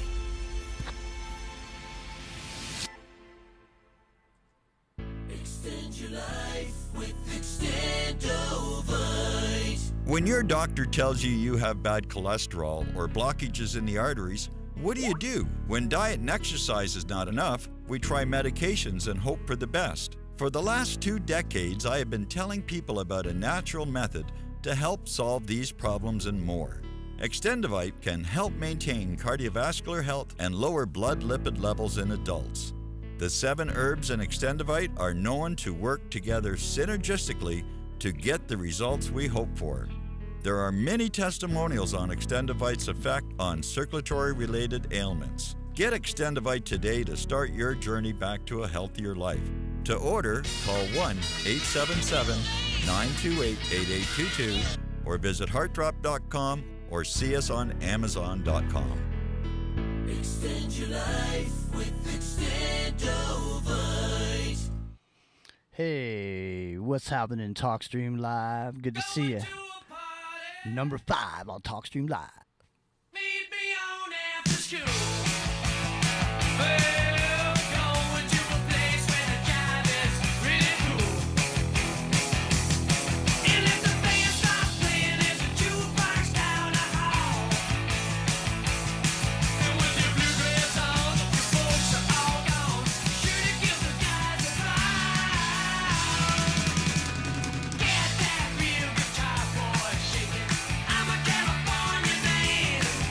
Monday through Friday,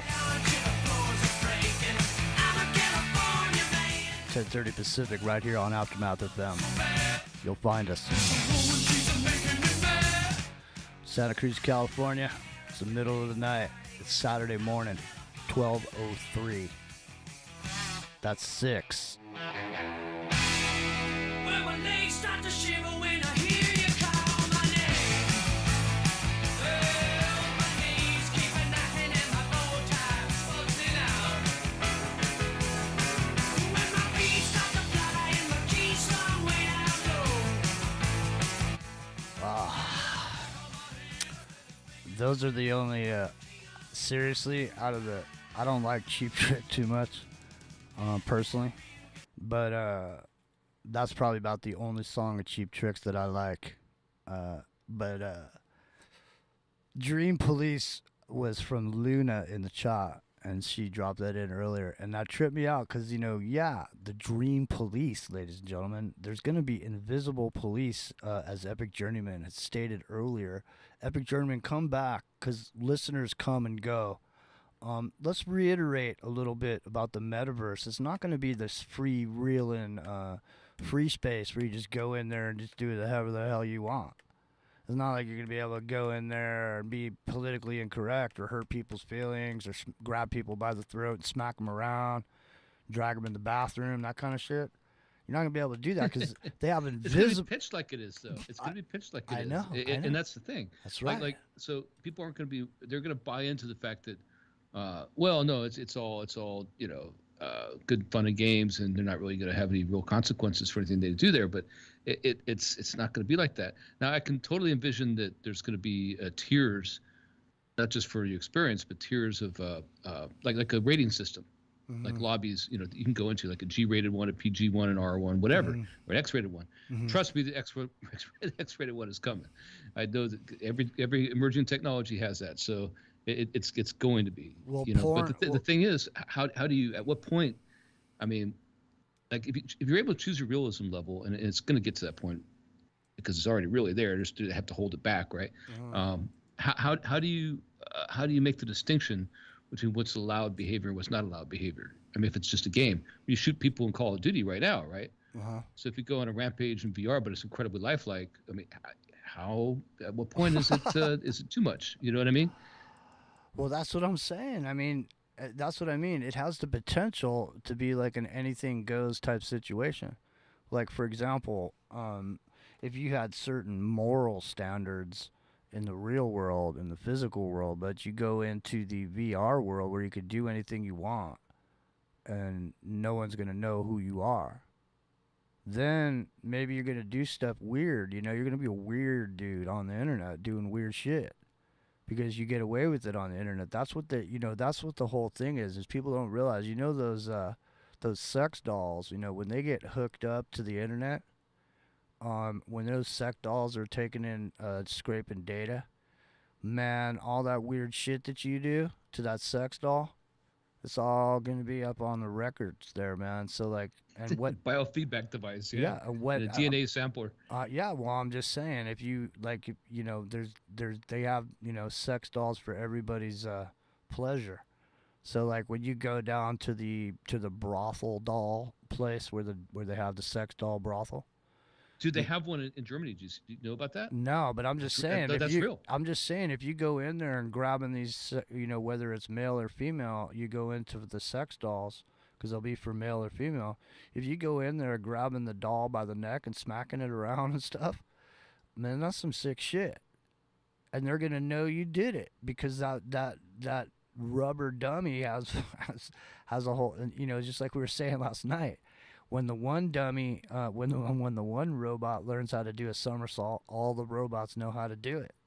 So now if you go into that sex brothel and smack that rubber dummy around, then does all the AI know that you smack people around? Are you going to do that? I mean, so when you go in the metaverse, is that also going to translate? Is that, I think so. You see what I mean? So it'd be like an FBI database, right? Like, so when you profile somebody, instead of using fingerprints, you look for a particular profile. Hey, this murder just happened in the real world, and is a pretty intense sexual kind of not diversion, whatever, like the wrong word, but you know what I mean. It's a perverse kind of act. And it's like, who else did something like this? Check it out. Did somebody do this in the metaverse? Oh yeah, they did. We got down to 14 who live in San Diego.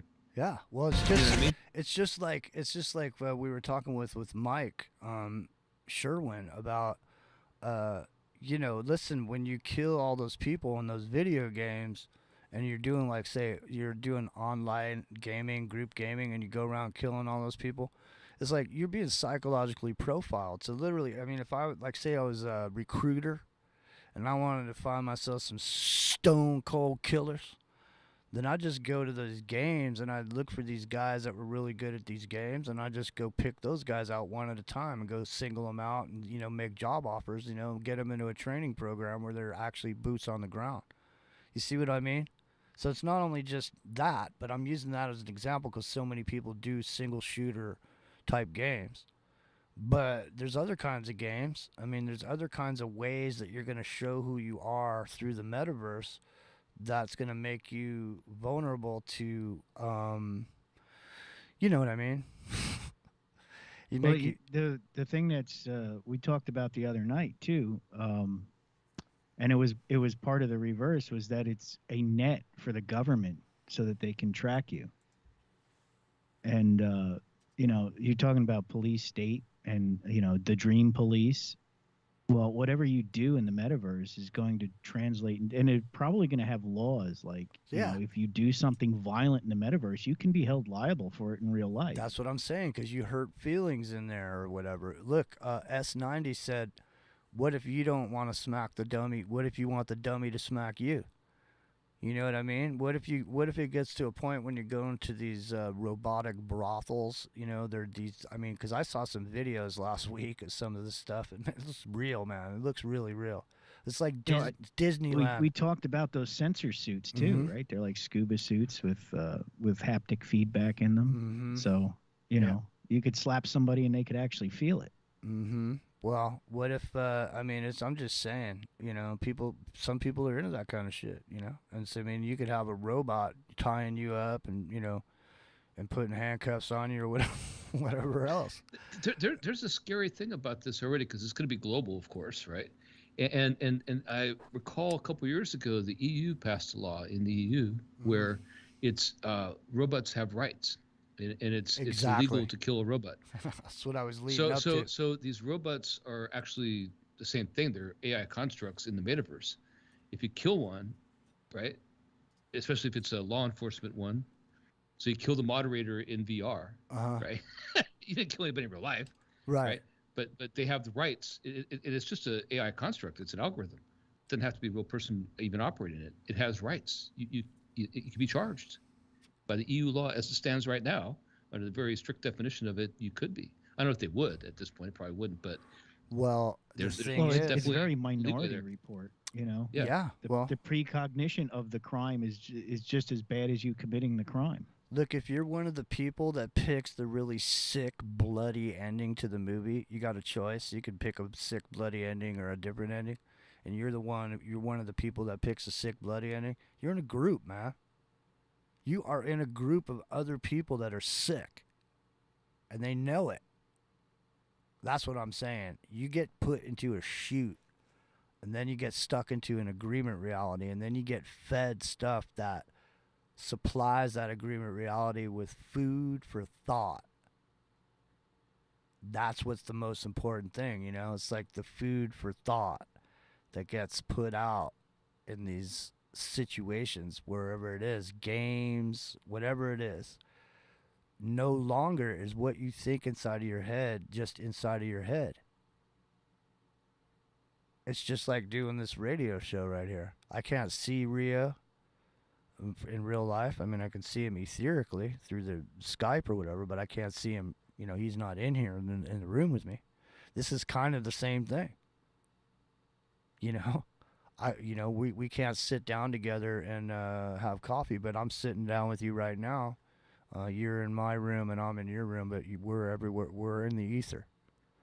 The same way we would be if we were on actual TV and you were tuning in your antenna to get us in. It would go pss, pss, pss, pss, pss, until you got the antenna just right, and then you'd see Rio and me on one side, and Rio, you'd see me on the other side. Right. Instead of just being a flat paneled screen, you know, it's a whole virtual reality world where you can put the coffee cup on the table and I can pick up the coffee cup off the table. And it's bizarre. It right? is bizarre. Like, to think about how far away you can be, but you're in the same room. We're not done. Yeah, we're not done talking about this, ladies and gentlemen. This goes deep. I was thinking about this last night. I was thinking, man, you know, we kind of got there, but there's so much more there because it's really. I got a great idea, man. I got a great idea. Go ahead. So since I'm Mr.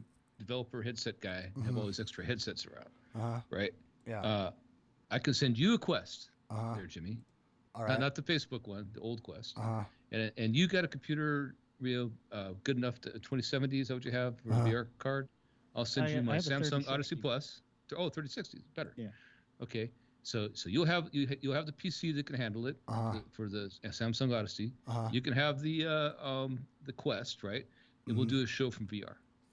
We could actually go and invite some of our listeners in and things like that. It's a deal. We'll get a room set up.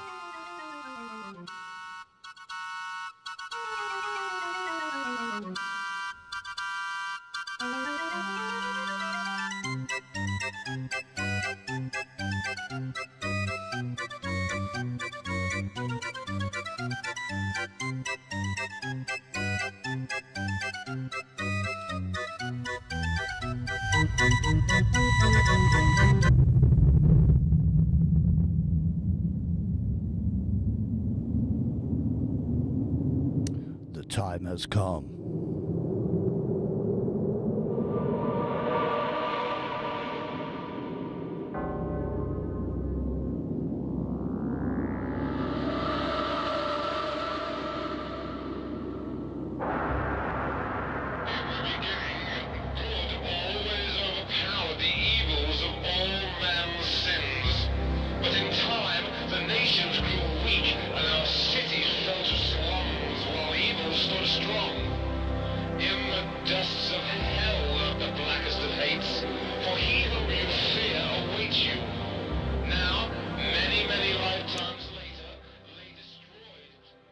The time has come for Rockin Rios reverse perverse circus.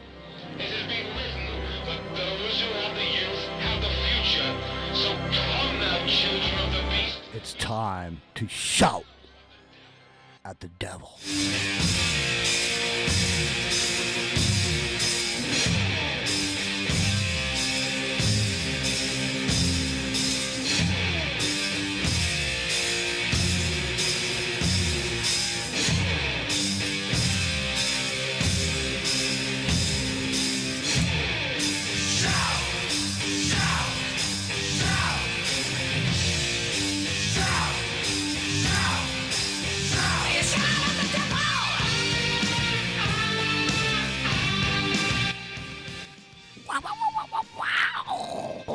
Rockin Rio, are you there?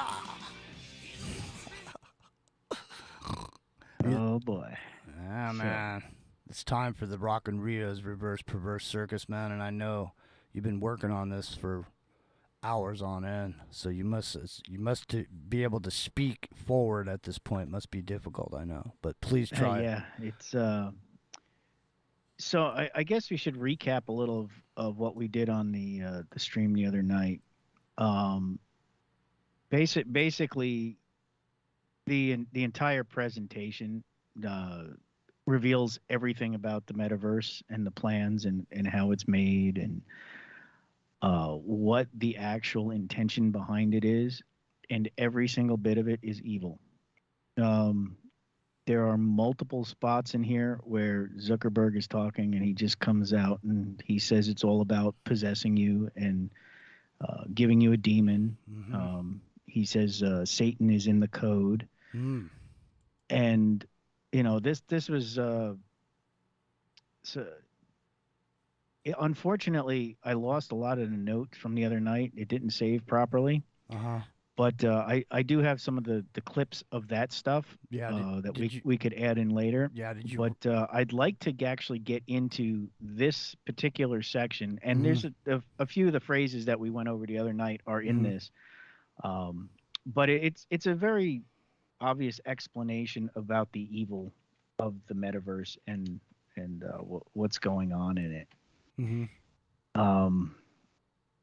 I guess probably the best way to do it is just to hit it up. I'll do it in sections. I'll read the sections, and then we'll do the reverse. Sounds good. Well, we're ready, man. I'm on the edge of my seat, man. I can't wait because we did the 11-minute version, and you went through the whole 120-minute version now, and some of the things that we heard in the other one were sort of cut off because it was edited. So I'm really excited to hear what you found, man. So I'm stoked. Go ahead, brother. Let it rip. All right, so I'm going to start in actually the same place because only the first couple lines that we did the other night are actually here. It'll say, it's a mechanic. Harvest the earth. It's skimmed off from the tomb of the universe. It says, the hell lifter deserves to serve it up. It is not nervous. Knowing you're all scared, here are souls. All right, so let me do that little section there.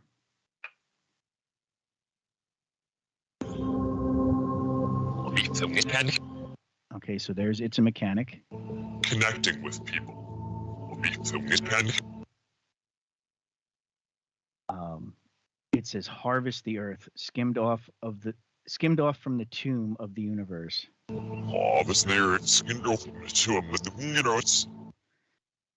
Hell lifter deserves to serve it up. It's not nervous knowing you're all scared. Hell lifter deserves to serve it up. It's not nervous knowing you're all scared. And it says here are souls. So let's start. Here are souls.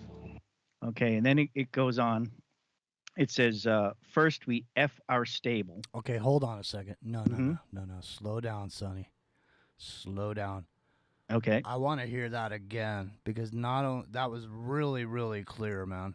Really clear. Yeah, the whole thing is so clear. It's and creepy. I think it went by so fast that people were going, "Fuck! I can't believe how clear this is," and they weren't listening. So let's, because that's what I was doing. So I'm speaking for the people who went, "Fuck," and didn't hear it.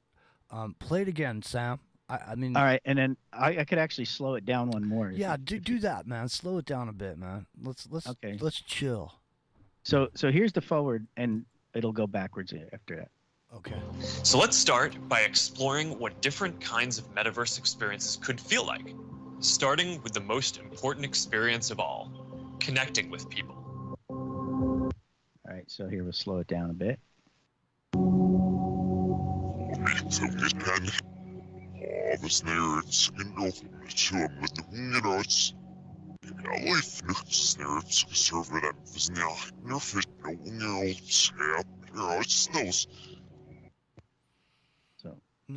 Now repeat. Could you read it again? What it said? Now it said he's harvesting souls. Yeah, it says it's a mechanic. Harvest the earth. It's skimmed off from the tomb of the universe. The hell lifter deserves to serve it up. It's not nervous knowing you're all scared. Here are souls. Now I don't know if that's here are souls as in listen, or here they are, like as in. Yeah, right. I got you. I kind of think it's play here. it lifetime? Huh? Lifetime. I usually hear these pretty good in lifetime. Can you play it one more time in lifetime, or sure. Maybe 80%? Like 80% is good for me usually too. So let's start by exploring what different kinds of metaverse experiences could feel like, starting with the most important experience of all, connecting with people. It's a mechanic. It's the harvest the earth.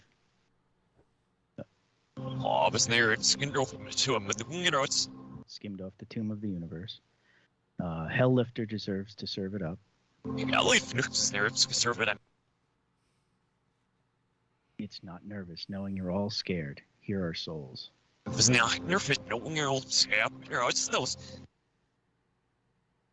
So that's pretty good. Yeah, yeah, that's pretty good. So the next one, it says, first, we F our stable, as I'm assuming he means a harem of women. And it says, try this one. Blow a nigger's head off. Treason, honestly sick of it. Should never do it then. Is our festival anonymous? All right, so there's the first we F our stable.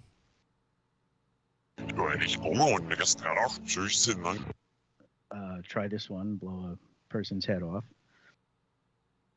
It says treason, honest sick of it. This year's should never then. Is our festival anonymous? And then it says, we're certain we will wear this noose. Now, if there's hell on earth, our guest you must claw.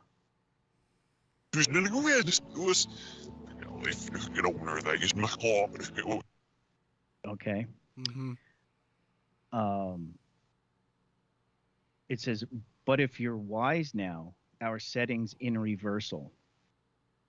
We're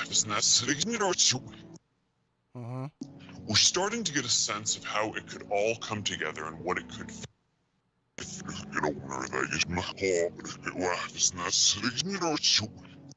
So our settings in reversal.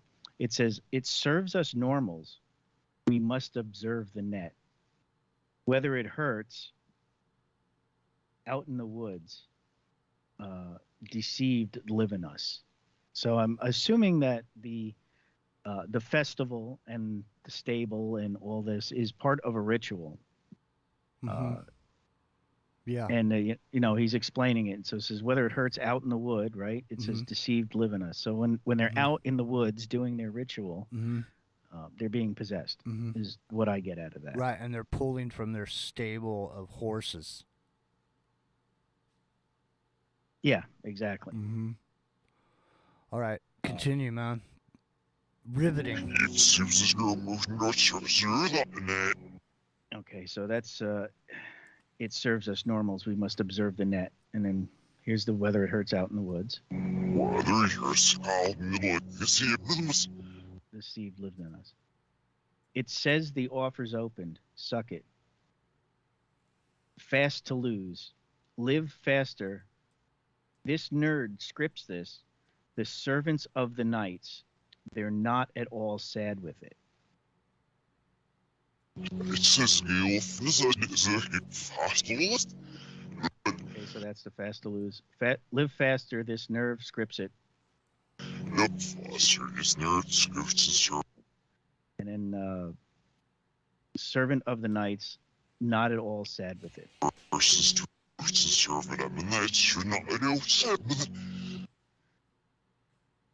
right, and it says, though I have the laws that serve them, but they're sad.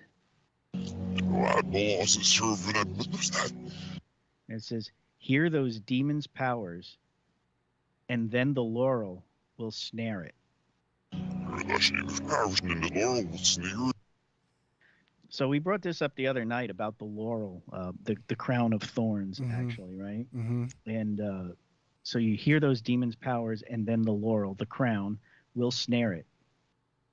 And it says, strange how you are, and I will peep. Nervous lips that designed this. It was in the Crowley, and she was sad.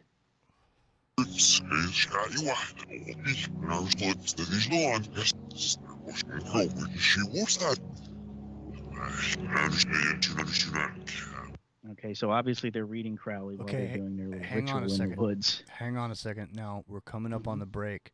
If you're listening to this on replay, Okay, you can find the full show over on aftermath.fm with commercials on it. So just if you want to hear the rest of the show, there's going to be another bunch of show that you're not going to hear. So when we go to break, on that point on, the replay will be done, Rio. But everybody will still on Aftermath FM that's still over here. And everybody on TalkStream Live, we're good. But I just want to let everybody know where they can find it, where podcasts are found. You can find Into the Microcosm, and you'll be able to find the rest of the show that you're not going to hear on replay here on Aftermath FM. So with that, Rio, hold on to your horses there, brother. Let us know what we're about to get into, and then we'll go to break. All right. Well, it will continue on, and it'll say how he ends up as a star of the magician, and it's the fifth nail.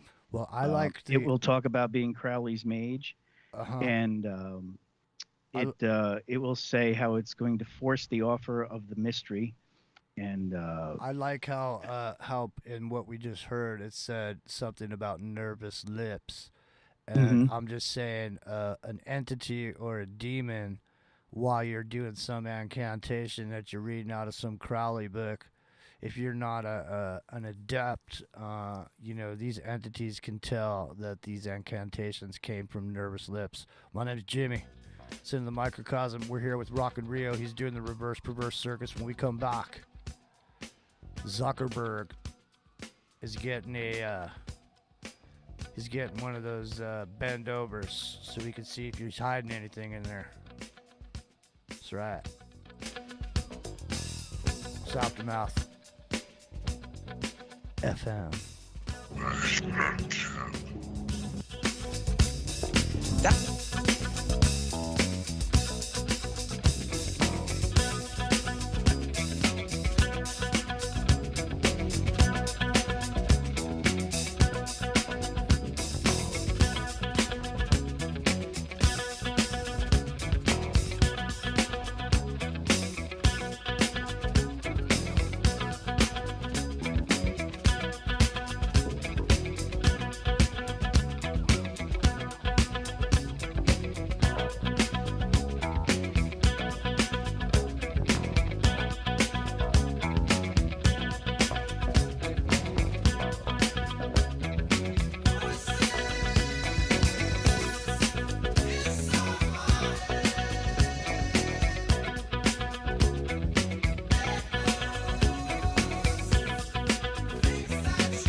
We'll be right back.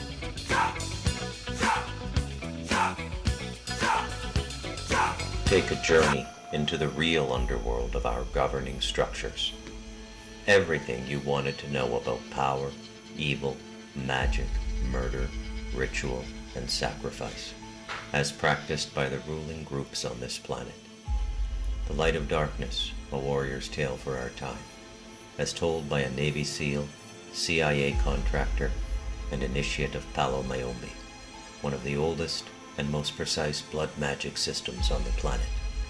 Available exclusively on Amazon, in Kindle and paperback. Get your copy today. Extend your life with Extendovite. When your doctor tells you you have bad cholesterol or blockages in the arteries, what do? When diet and exercise is not enough, we try medications and hope for the best. For the last 2 decades, I have been telling people about a natural method to help solve these problems and more. Extendivite can help maintain cardiovascular health and lower blood lipid levels in adults. The 7 herbs in Extendivite are known to work together synergistically to get the results we hope for. There are many testimonials on Extendivite's effect on circulatory-related ailments. Get Extendivite today to start your journey back to a healthier life. To order, call 1-877-928-8822 or visit heartdrop.com or see us on amazon.com. Extend your life with Extendovite.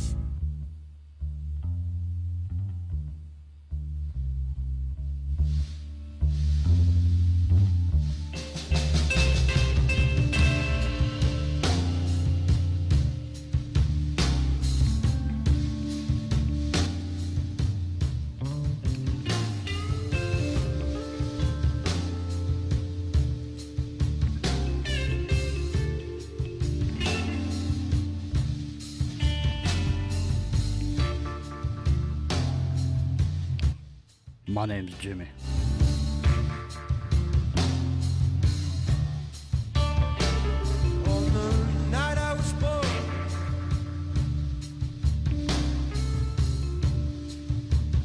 swear the moon turned fire red. And Monday through Friday, right here on Aftermath FM, you'll find the elusive unicorn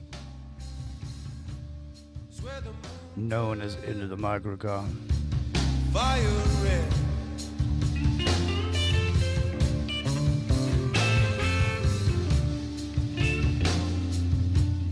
Tonight, very special revealing of the inner workings of Zuckerberg. Fell down right there. Epic Journeyman's here. Rockin Rios here.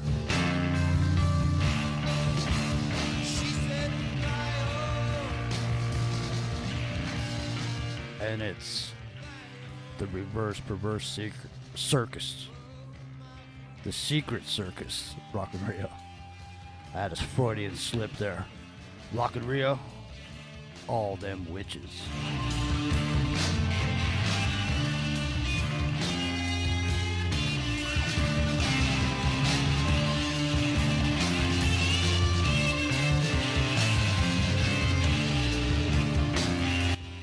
That band kicks ass, man.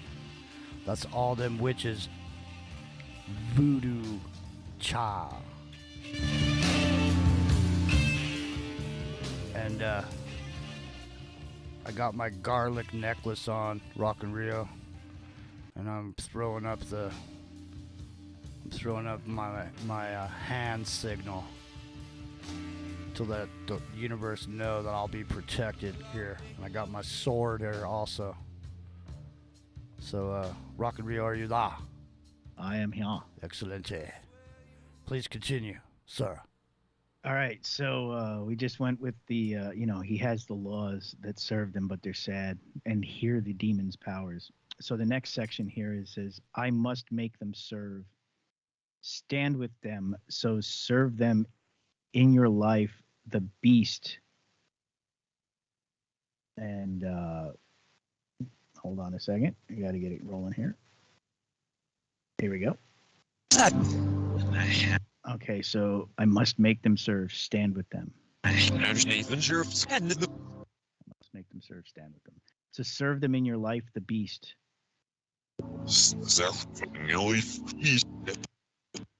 And then it says, in her villas naked. Then there's a line that I didn't quite get. And then it says, herd up in that cedar wall. Her villas naked. And the sharp's gonna make vision here for the Evans. And then it says, we're nasty. Let me get up to the this part here. It says, we're nasty and the king loves it. The snares that I must own. Heard up in that cedar wall. You would not. The king loves it. Sorry, so heard up in that cedar wall. We're nasty and the king loves it. So hold on there. So so snares. So snares could be potentially epic journeyman places where people get snared into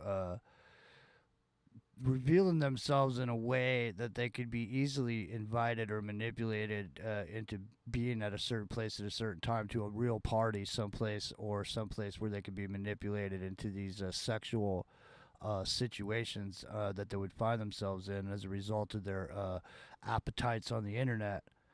So when these deliberately set traps, right? So what was the quote again? What did the quote say? Go ahead. It it says we're nasty and the king loves it. Snares I must own. So I'm imagining that traps, yeah, right. Definitely. Or the snares are the trapped people, right? He must own the trapped people. Exactly. The, Well, the snares I've collected, I must own. Is, right, is but what I get out of that. But Facebook, in and of itself, is a giant place where snares are set. He owns the snares just like you would own snares if you were a trapper. It's like whatever you catch in your snare is your is a like. Yeah, and it's your booty that you bring back to the king. See?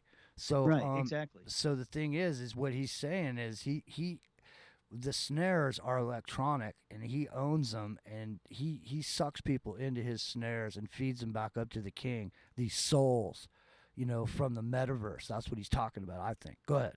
Well, it's interesting, too, that the earlier line where it says, hear those demons' powers, and then the laurel will snare it, right? He also used the phrase, will snare it, for taking the crown. Yeah.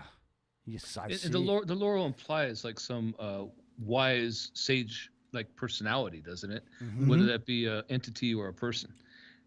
You always had the laurel on the Caesar or on the senators in the old Rome or that kind of thing. So yeah, it makes you wonder who is that person with the laurel. Okay, so the crown. Yeah, it exactly. It gets to that a little later on. It's after snares I must own. It says we end up the star of a magician. It's the fifth nail. Now I had to look this up. I couldn't figure out what fifth nail actually meant, and it is a magical term, and it's actually also a reference. There was a serial killer named Joseph Duncan who kept a blog as he was murdering people. And this is a quote directly off of Duncan's blog. It says, the fifth nail is the one that we drive into our own soul. It is the nail that destroys us and causes us to be reborn at the same time. Wow. So that's the reference to the fifth nail. And it's also it is a magical reference to something very similar to what he just said there too. It's the closing of the hand. Yeah, pretty much. Wow. Okay, so here we go. Okay, so there's the snares I must own. We end up the star of a magician. Here's the fifth nail. All right. So when vivid, the fifth nail. It's the fifth nail. And it says, we're sad, no mutinies. Crow's mage. We're sad, no mutinies. Crow's mage. They're sad there's no mutinies because they've been pushing people to fight back. And they had a plan when everybody fought back. It was going to go a certain way, and nobody did. Maybe that's what they mean. And then it says Crow's mage, which I'm assuming is Crowley, because in the earlier line it said it was in the Crowley and she was sad. It says, and then he'll say right here, it says, and our master's nail is sure satanic. And this nail is known if you vet.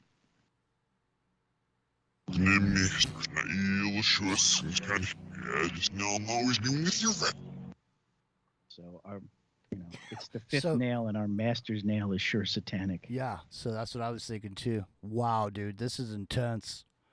The voice doesn't sound scary, but what he's saying is intense, man, especially in light of what we're going into, because realistically, this place. It's neither here nor there. It is the in-betweenst. It is a magical place, man. It is the closet door that you can go through. And Hey, there's it's the magician's portal. It is, man.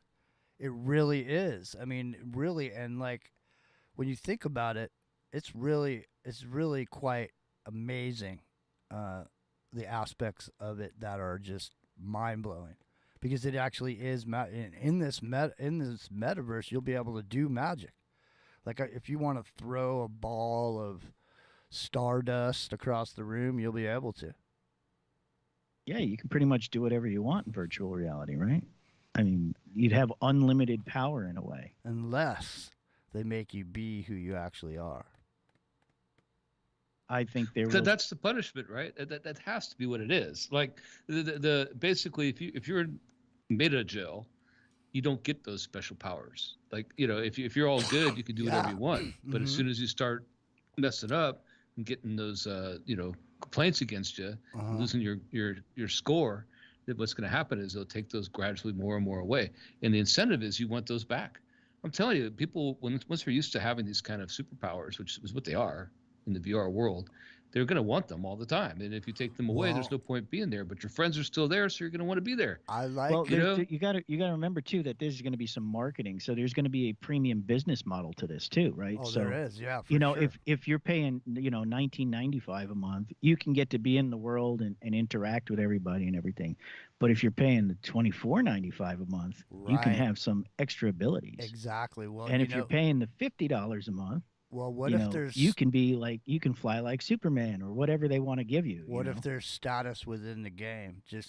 What if you achieve social pecking orders in the game just like you do in life? And so what if you become a social influencer in there, and because you do, you're like what Epic brought up, I think it was a year ago. He said, when you're in the extra special internet group, you'll be on something called Cloud 9. And each cloud will have a number. And depending on where you fit in social pecking order, you'll be on that cloud. So, and when you go to each cloud, you get different privileges, And so, like you're saying, Rio, there'll be money attached with it, but there'll also be status attached in the other world. So so money and status in the metaverse, there's money in the metaverse. There's already people that are buying advertising space in what was called Earth 2. People are setting up marketing in what's been called Earth 2. So I think it's going to resemble in a lot of ways the way that monies can be made in the physical world. I think will be also be being made in this world. Like you're saying, when you play video games, you keep bumping up to a level. When you get a certain skill set or you get to a certain level, you can go to the next place, right? Yeah, you get the power to unlock the next door, essentially. Yeah. It's just like dying and going to heaven, right? Right. How do we know when we die and go to heaven? We just didn't, get to that next level in the video game that we're all in right now. Because we notice that there's a virtual reality over there. But like I say, every time you notice something over there, you got to take a look at yourself and, feel around and make sure you're not in it. Because, really, how could we know that we're not in that? Well, once you're fully plugged into the matrix, you won't know. That's what I mean. How do we know we're not in it? Right? That's what I mean. How do we know we're not in it right now? That's what I'm saying. That's what I mean. At some point, once you become fully immersed in the experience, it will be hard to distinguish like the man that was in solitary confinement, whether you're in a dream or you're awake, whether you're in the metaverse or you're dreaming. Mm-hmm. You know what I mean? Because the metaverse will be more dreamlike in the sense that when you dream, nothing's really solid. You know what I mean? You can't feel anything in your when you're in your dreams. Have you ever noticed when you're sitting in a chair that you could feel the chair under your ass? Have you ever even sat in a chair in a dream? Yeah, I've had a lot of regular experiences and dreams and conversations and all kinds of things. So I think that it just depends on the person. But I think in this case, we're going to have haptic suits and all that stuff anyway. And when it gets to the brain-computer interface side of it, it'll stimulate your brain to make you think you were sitting in a chair anyway.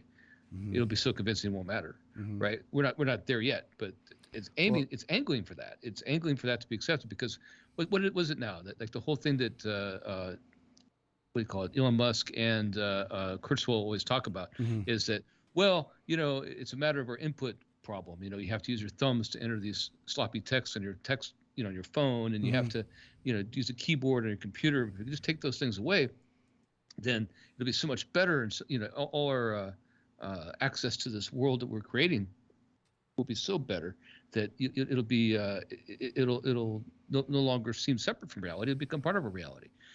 That is the goal. It's not like this is some. I mean, I think it's nefarious, but they don't talk about it like it's nefarious. They talk about like, well, it's going to be great, right? But it's not going to be great because to me, what's going to happen is there's somebody, a person, a corporation, or whatever that has control over that information that you get to partake and participate in.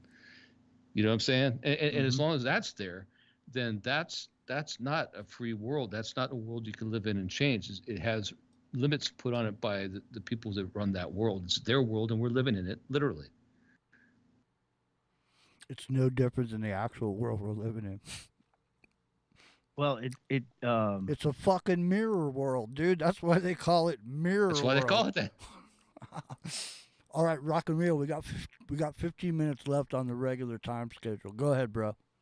All right, so and our master's nail is sure satanic, and this nail now is known if you vet. The next line is, the Earth's going to seem knee-deep in the grid, and then you're going to be cynical. Let us in.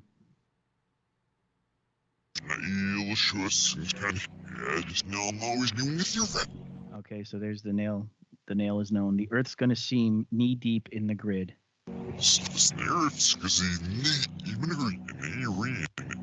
the Earth's going to see knee-deep in the grid, and you're cynical. Let us in.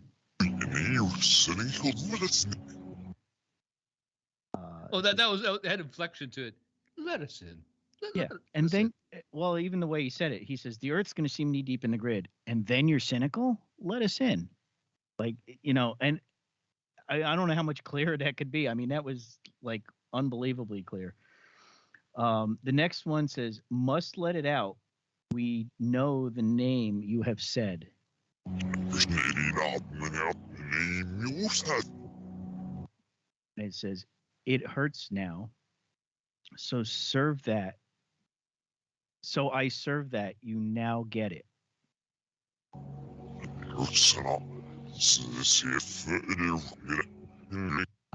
Okay, so that you get it. And then he says, and it's all satanic. Then it says, it serves business. They're ashamed of us. That's not who we are. We can provide this move. Within the offer is hell, and I will float it. Okay, so there's this serves business, and they're ashamed of us. That's not who we are. Nope, that's not who we are. We can provide this move. Within the offer is hell, and I will float it.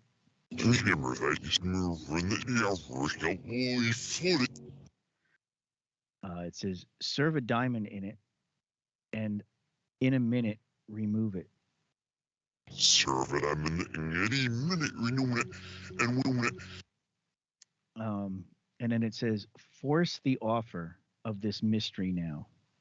Satan's laurel will fit in it. The earth, I destroy it. There is hell afoot.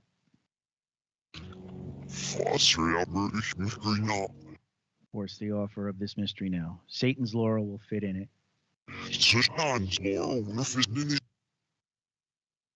Earth, I destroy it. There is hell afoot. Earth, I destroy it. There is hell afoot. And then it's in there for humans, as we know. Providing the rule of law is worth knowing. It's in there for humans, yes, we know.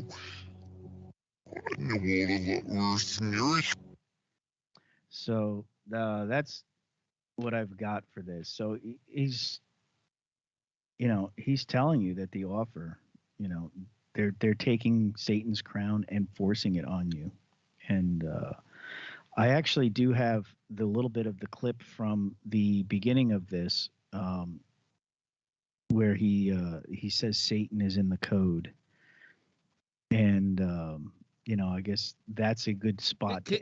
I need to add something in here. I think that's interesting, and people can check this out for themselves to make sure I'm not mistaken. But I believe that the home headquarters right now of Facebook is the former headquarters of Sun Microsystems, and it kept the sign of Sun Microsystems on the back. They flipped it when they put Facebook on the logo in front. They kept it there. So people do this pilgrimage. They go to the Facebook sign and take pictures for the Facebook sign. But on the back of that sign is still Sun Microsystems. Sun is a reference to, the sun, obviously, right? But it's also like this Illuminati reference to the sun god, to enlightenment, to all these things. And so when you think of it in that context, right, you go from Sun Microsystems, same place, to not the same company, but they took over the building is in the property. But then it becomes Facebook, and now it goes to Meta, right? Where what are the prefixes of Meta that follow it? There's Metatron, Meta, name it, all the new age kind of things and everything else. So it goes back to this hint of the digital becoming the spiritual, which is the objective. Well, you know what? I was in the first 300 employees at Sun Microsystems, and I did work all over Sun Microsystems when it was still here. That's a trip, man. I didn't know that about the sign. You can see sign, it, yeah. You can see it through the pictures when people take pictures of it. No, it's on the back. So Facebook's on the front, facing outward towards the crowd. Yeah. But they in reference to or reverence, I meant to say, to the original place. It says Sun on the Sun Microsystems logo still in the back. Get out. Yeah, I've seen that picture of that. All right. Well, you guys ready to get ready to go over to the other side? Are you guys gonna go into overdrive tonight? Yeah, sure. Okay. Let me play this last clip while we're still on the air here, so everybody can hear this. Definitely. And then I'm gonna make a big pot of coffee because I don't have anything to do tomorrow, so we're gonna go into overdrive. We can do some more of this live because I have found other stuff in other places that is quite fascinating. All right, so Into the Microcosm with Jimmy Jean's Strike Zone is where we'll be when the lights go out for us over here. Rockin Rio, we got 6 minutes left, and so let it rip. All right, this is a short one, so here we go. It says, all is opposite in this time. I'm not walking where I should have walked.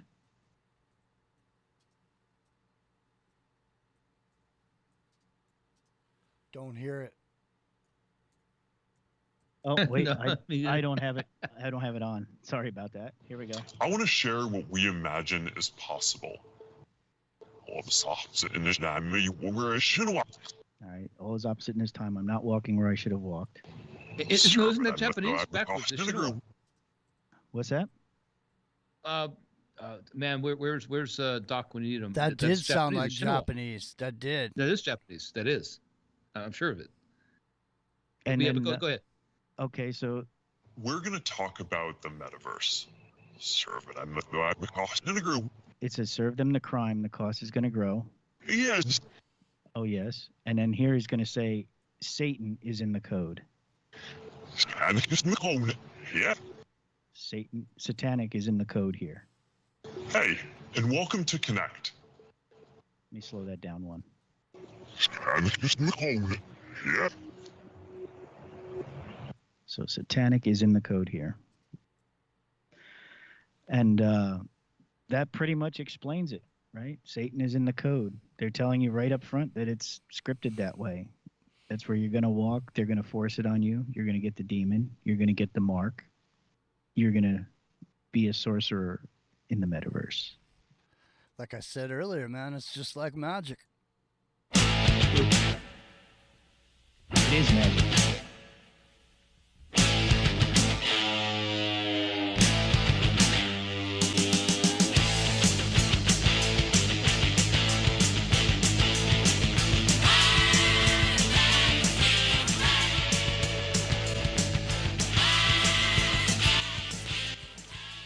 So is that all she wrote? Epic Journeyman, Rockin Rio. Final thoughts 2 minutes left. I got to say that Zuckerberg has always came across, if you ever believed someone was an android, he's that guy. He is Oh, that he's guy. definitely Programmed organic person. robotoid, that guy, man. He's weird. He is weird, man.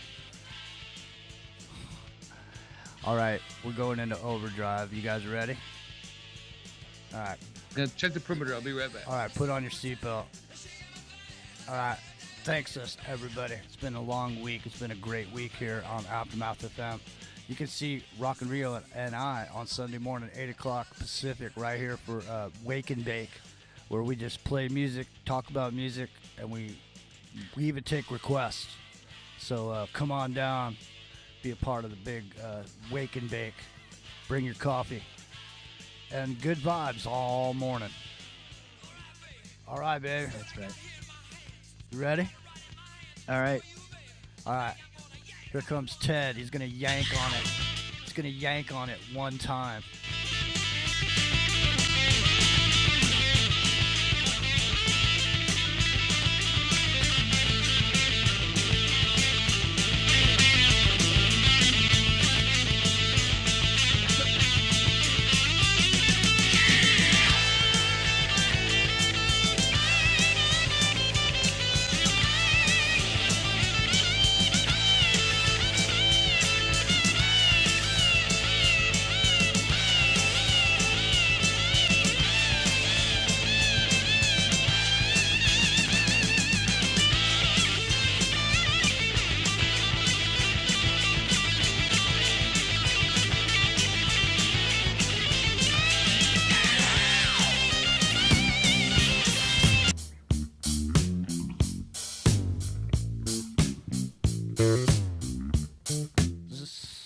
Seem cold in here to you?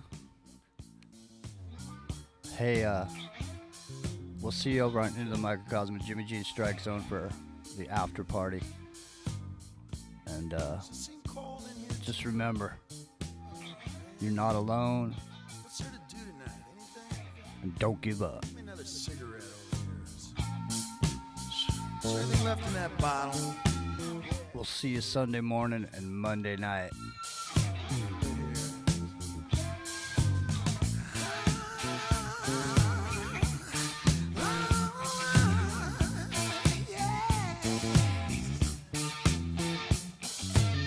Some people live apart, they break your heart so damn easy. And then one night in stunning victory, she decides and you agree she's leaving. Will you ever be the same? Will you ever be the same?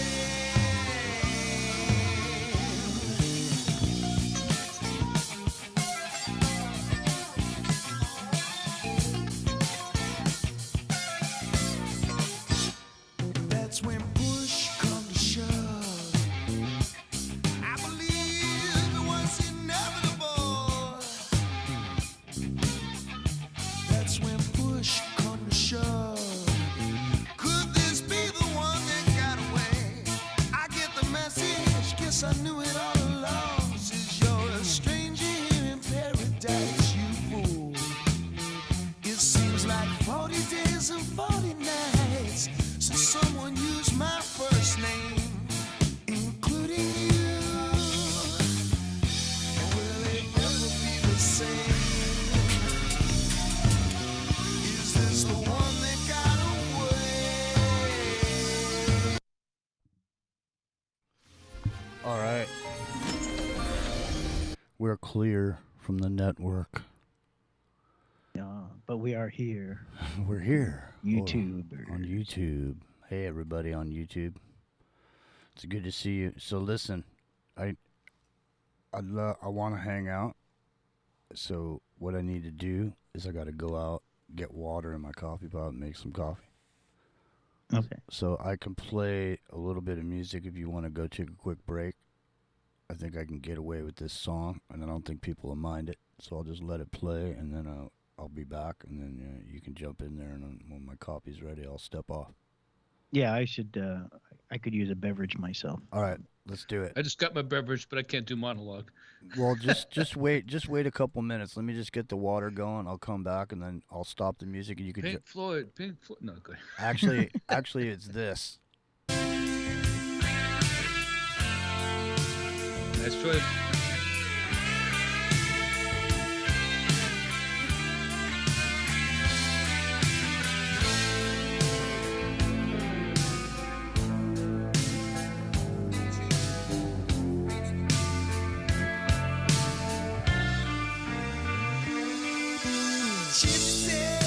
Sitting looking pretty, a broken rose with laughing eyes. You're a mystery, always running wild, like a child without a home. You're always searching for a feeling, but it's easy come and easy go. Oh, I'm sorry, but it's true. You're bringing on the heartache, taking all the best of me. Oh, can't you see? You got the best of me. Oh, can't you see? You're bringing on the heartbreak. Bringing on the heartache. You're bringing on the heartbreak. Bringing on the heartache. Can't you see?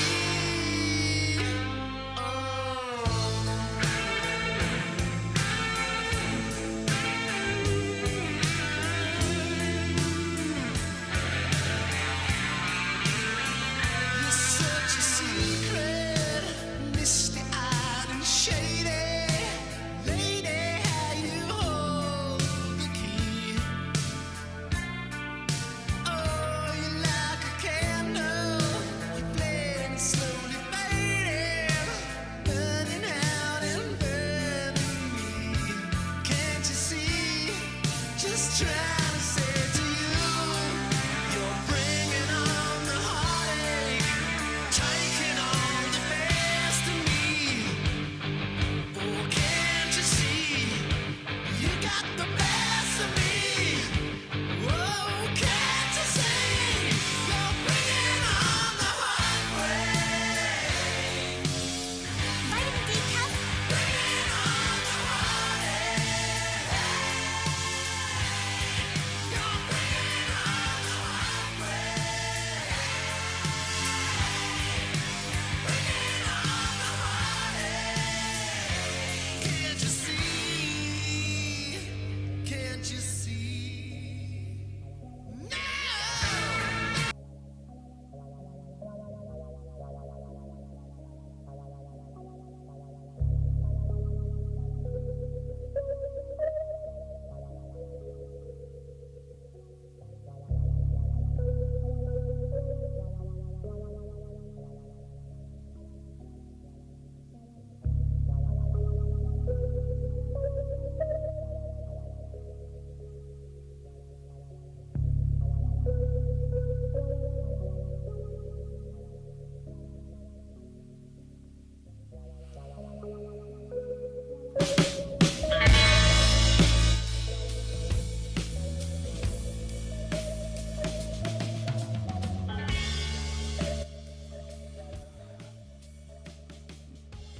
They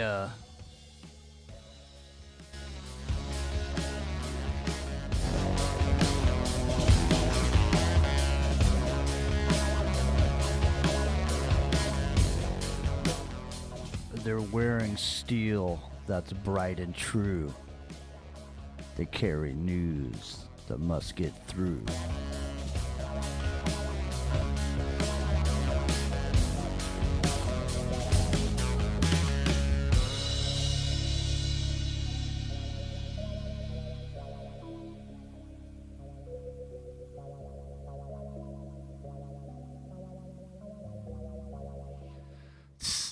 I remember a party I was at, when I was in high school, I was so fucked up. We were just, the people were gone and we were just drinking for like, I don't even know how long. That's what I think about every time I hear that song. I was at this girl, I still remember the person's name too. It was, well, shoot, I can say her first name. I probably shouldn't say her last name. She does exist. I was at Carolyn's house and she had her brother named Bob. And their parents were gone for the weekend, so it was a big party scene. And, you know, there was like gallons of vodka and all this, kegs, shit like that. It's no wonder I turned into an alcoholic, man. That's all I gotta say. Straight out of risky business, right? Yeah, man. Straight out of risky business. Every weekend, somebody's parents were out. I mean, you know. And I lived in the kind of place that was like kind of the neighborhood that risky business was in, too. Because Palo Alto's like that, you know. Big houses. Giant parties, man. Keg parties where people made thousands of dollars, dude. You know what I mean? Man, we've had a few of them. Yeah. Yeah. Those were the days, my friend. Thought they'd never end, but, you know, they did. Yes, they did.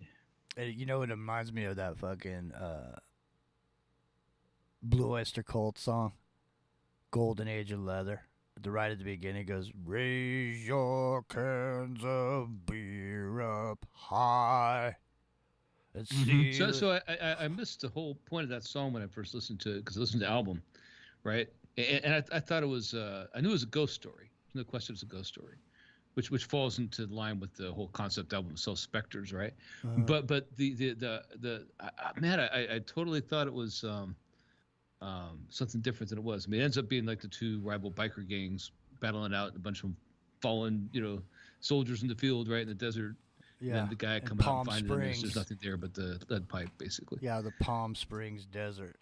But the other part of that, the beginning part of that song is raise your can of beer up high and seal your fate forever. Fate forever. Our best years have passed us by. It's the golden age of leather. Well, their line is the ritual ceased. You know, with the bass line, you know, and the ritual ceased. You know, because so they fight after that moment, which I thought was weird, because why reference the ritual? I mean, you know. But yeah, that's a good album. You know, Nosferatu is a great song for Halloween. They're just they're a great band altogether. But I mean, when they were out there, you know, when it was happening, none of the people that I knew even thought anything of it. We just thought it was some bullshit, like Elton John wearing a costume. That's what we thought of their Blue Oyster Cult. I mean, that's what we... No, that song, not Firework. What's it called? It's the last song on the album. I'm just saying. I'm saying that, like, at the time, when the music was there, I'm just saying, people weren't tripping on it. They weren't thinking anything about the upside down question mark on the, you know, some of the symbolism, and nobody was really, you know, Cult of the Blue Oysters. Oh, that was funny, man. You know what I mean? What does that mean? Doesn't mean shit to anybody. It just seemed like a costume, or, you know, like Kiss dressing up. It was just some bullshit, but people liked the music, but nobody was into it like it had anything to do with magic. But in reality, it did.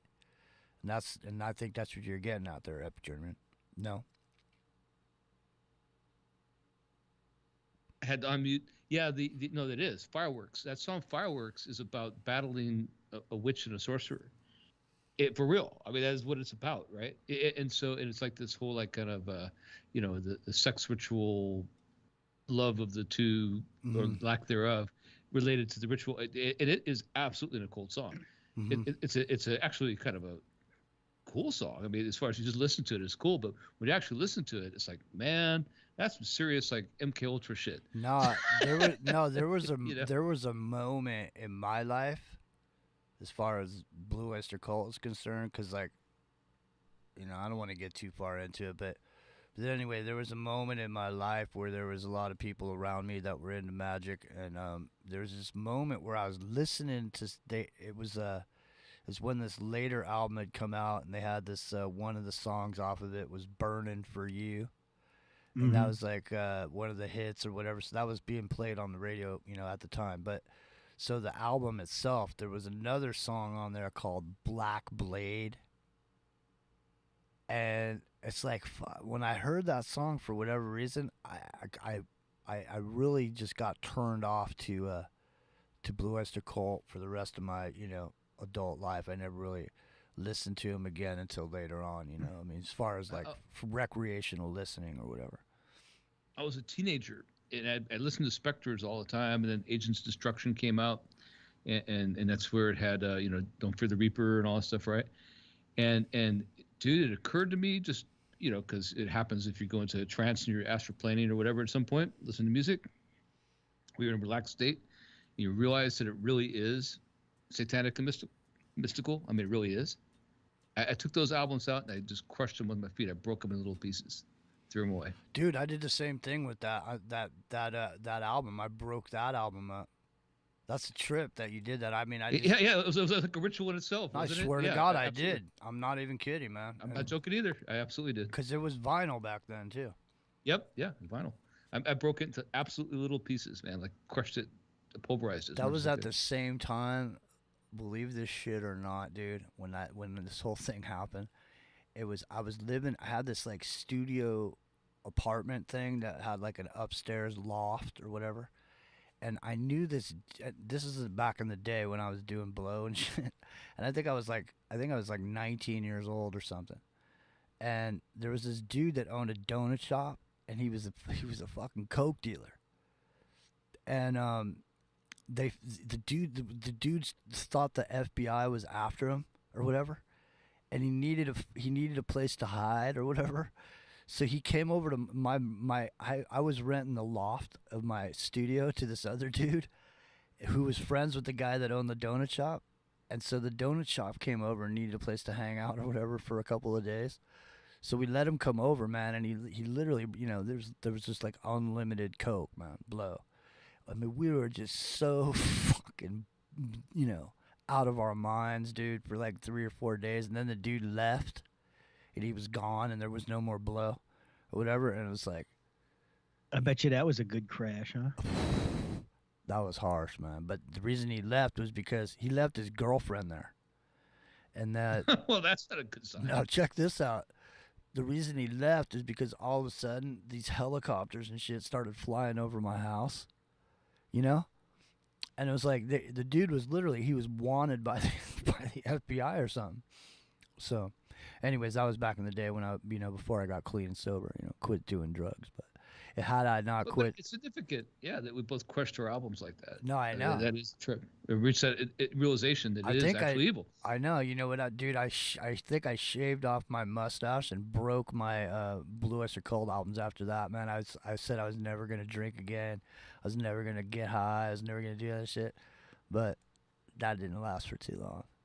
Well, it turns out, like, when I listen to him now, like, I go back and listen to him, and it's not that my conclusion has changed.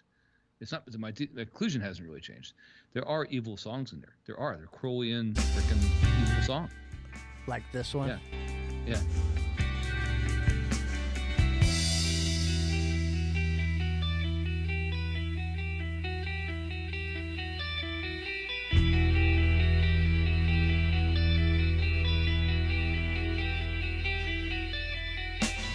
That night her kiss told me it was over. I walked out late into the dark.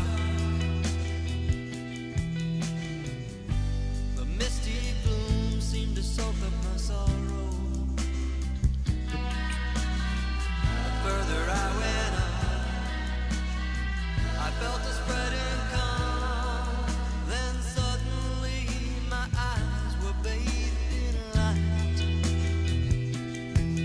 and the lovely lady in white was by my side. She said, like me, I see you're walking alone. Won't you please stay? I couldn't look away.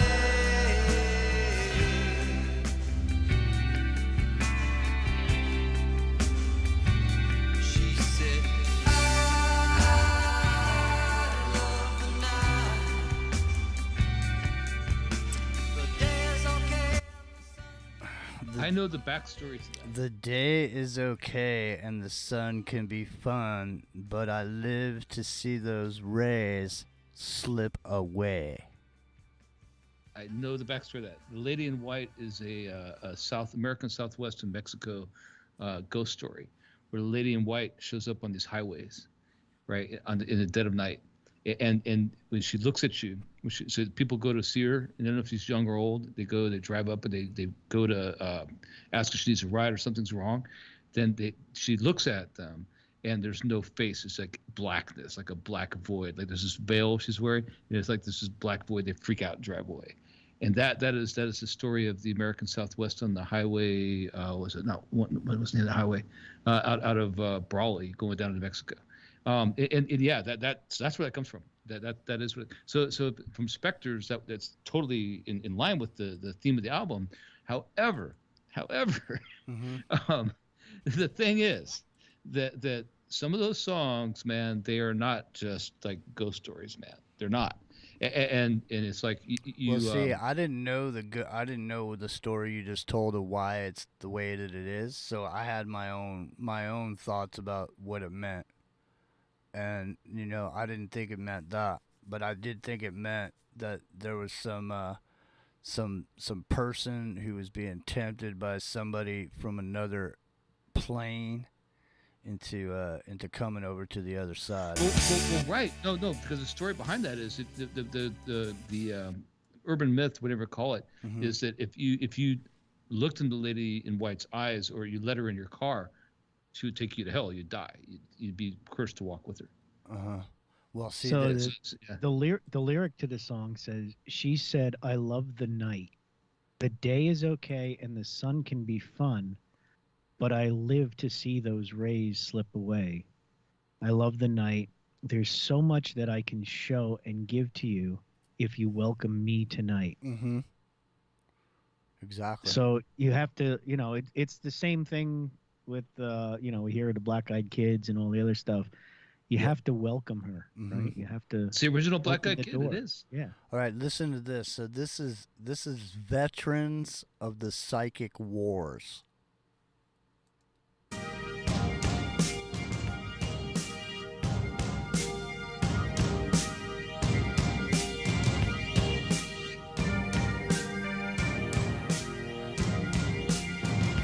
Now what I'll do is I will show you guys this album cover on YouTube. So stand by, because I want you to see these kids that are wearing these robes and look at the symbolism. Man, I mean, people talk about the symbolism. The third eye symbolism, the kids in the hoods. That's the one, right? Yeah. I mean, people talk about the symbolism of the fucking Super Bowl. Man, look at this album cover. Hold on. Let me see here. I gotta see it before I can materialize it. There it is. I gotta see it in my mind's eye first. Alright, look at this. Okay, now, this is called Veterans of the Psychic Ward. I'm not gonna play too much of it. Here we go.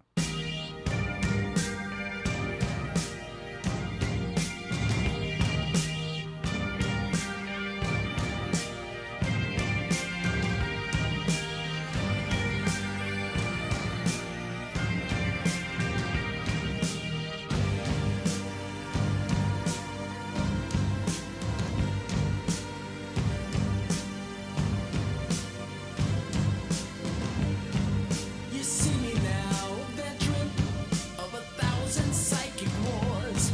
I've been living on the edge so long, where the winds of limbo roar, and I'm young enough to look at. And Okay, somebody pull the lyrics up for it, but I think he said he's been. I've got him here. He's been a veteran of 1,000 psychic wars. I've been living on the edge so long, Yeah, where yeah. the winds of limbo roar. Yeah. The wing. I thought he said where the wings of limbo roar, but yeah, go ahead. Obviously, the winds of limbo is on the edge of death, right? Yeah. I'm young enough to look at and far too old to see. All the scars are on the inside. I'm not sure that there's anything left to me. It says, "Don't let these shakes go on. It's time we had a break from it. It's time we had some leave. We've been living in the flames. We've been eating up our brains. Oh, please don't let these snakes go in." Then the chorus is, "You ask me why I'm weary, why I can't speak to you. You blame me for my silence. It's time I changed and grew. But the war is still going on, dear, and there's no end that I know. And I can't say if we're ever going to be free." Let's see. It says, "You see me now, a veteran of 1,000 psychic wars. My energy's spent at last, and my armor is destroyed. I have used up all my weapons, and I'm helpless and bereaved. Wounds are all I'm made of. Did I hear you say that this is victory?" All right, check this out, man. One of the best, performances of a song is they did astronomy at the Capitol Theater, and I think I can get away with playing it.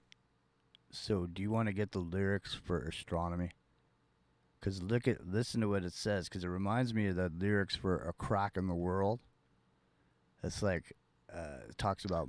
Good point, yeah. Yeah, it reminds me of "The Crack in the World" because it says something about "most of you will be gone," I think is one of the lyrics. Here, I'll play a bit of it while you dig it up.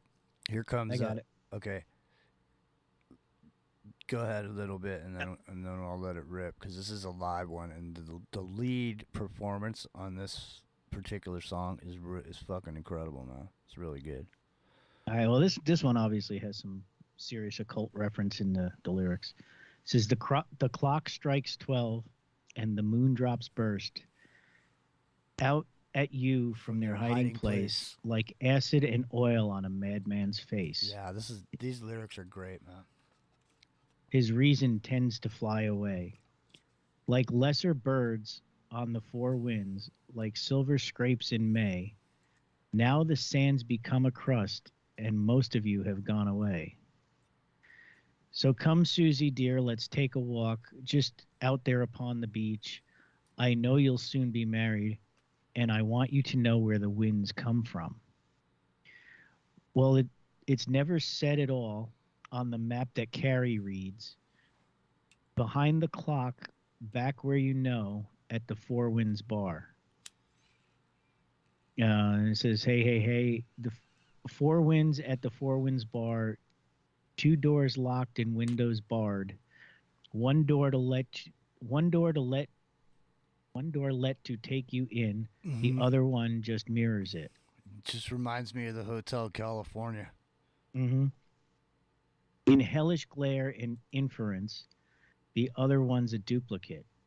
The Queenie Flux eternal light, or the light that never warmed. The clock strikes 12 and moondrops burst out at you from their hiding place. Miss Carrie Nurse and Susie Deer would find themselves at the Four Winds Bar. It's the nexus of crisis, the origin of storms, just the place to hopelessly encounter time, and then came me. Hey. You know, this reminds me of, too, is that map that we looked at with Dr. Rowe. I was thinking about that today. Yeah, it's totally a trip, and it'd be like the Four Winds Bar or whatever. It's like the place on the earth where the four winds originate. Right, in the box, and then the freaking all these things that don't belong. The ladder coming out of the ocean. Yeah. All right, let's check it out. The four winds, right, from the four corners of the earth. Yeah, exactly. Ready? Yep, go for it.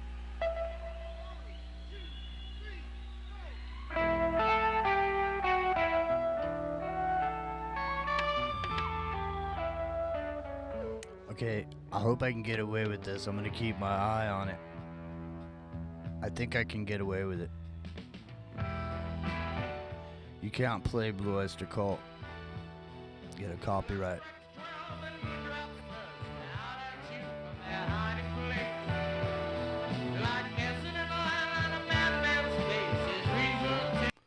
No, man. I don't like that recording. Hold on. I'll get a better recording, but less good visual. Stand by. Less than 40 seconds, right? The video. I think you can go. No, the video will be shitty on this, but the sound will be better. Stand by. I just gotta hide this commercial here for a second. All right, here we go. Ready? And a one, and a two.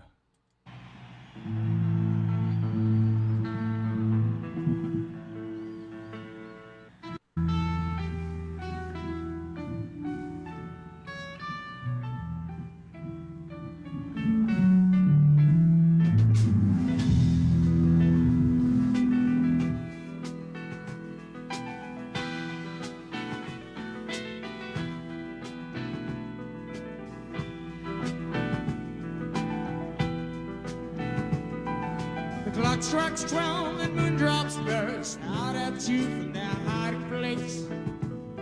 Like acid and oil on a madman's face as reason tends to fly away.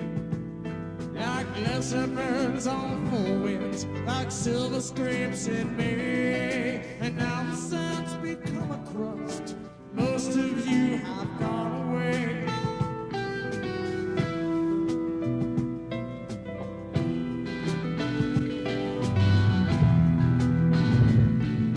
Susie dear, let's take a walk just out there upon the beach.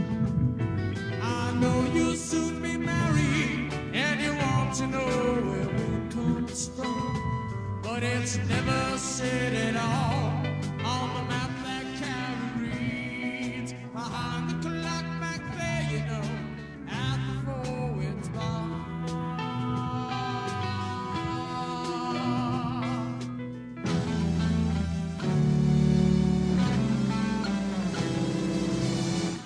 That's not me, that's the mix on the tape.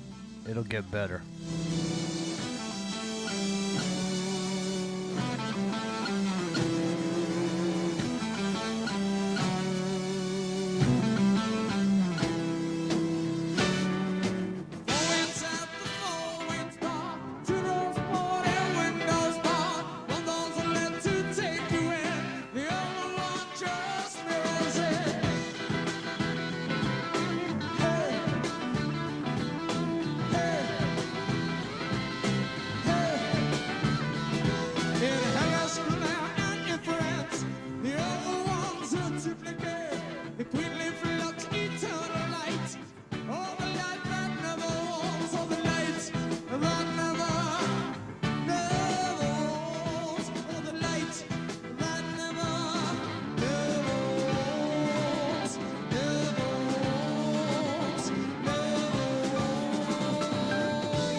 Miss Carrinos and Susie dear would find themselves at Four Winds Bar. It's the nexus of the crisis and the origin of storms. Just a place to hopelessly encounter time that can't be.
Okay, the actual soundboard guy, his mix is about to kick in, so things will get a lot better.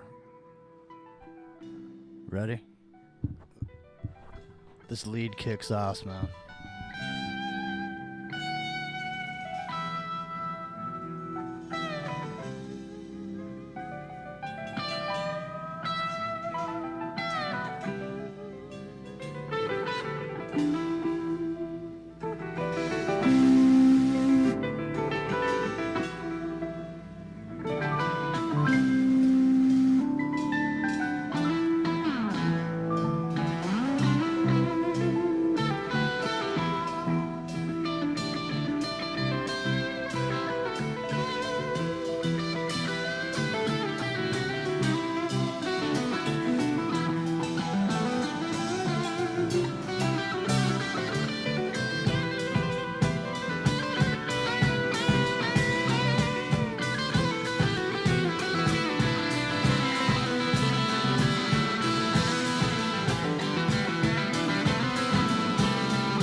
Probably paid like $13.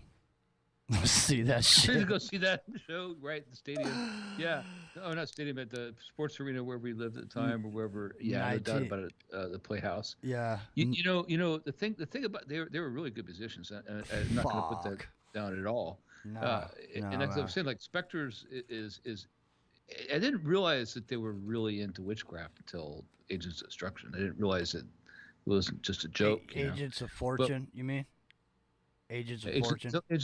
I thought it was Agents of Destruction. No, Agents of Fortune. Oh, I'm okay. pretty sure. The Reaper. I'm Yeah. pretty sure. Go back and check it out. Maybe it changed. It's a Mandela effect. It could be. It could be. I'm pretty sure it's Agents of Destruction. But the like the one that showed what influence they have. People think of Godzilla and all that stuff. Like they had an influence in social culture. Like Francis Ford Coppola's Dracula movie, where he comes in on the ship. Right, he comes in on the ship, which is from the Bram Stoker novel. Right, with the rats and stuff on board, right, and is riding in the waves and is coming in a storm, kind of piloted by itself. That's from Nosferatu, and the Nosferatu song. If you're stoned right now, valued listeners, it'll put that picture totally in your head. If you could play like the first 30 seconds. No, I like that song. Hang on a second. Let me get it real quick. And I'm gonna grab my coffee's ready, so let me go grab that too. So hang on a second. Oh, so see, I got astronomy here. Uh-huh. And I've got it backwards. You do? Yes. Badass. Now see, that's the old Rockin Rios style. That's how we used to do. Remember? So we just wanna fucking hear talk where he about says, it, and you do It's it. all evil, and I stand with Satan. Oh yeah, man. Hang on a second. I'll be back for Nosferatu. Let him do that, Epic Journeyman. I'll be right back. I'm gonna get my coffee. All right, here's the forward.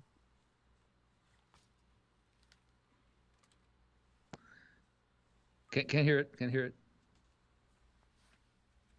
Think I time and then came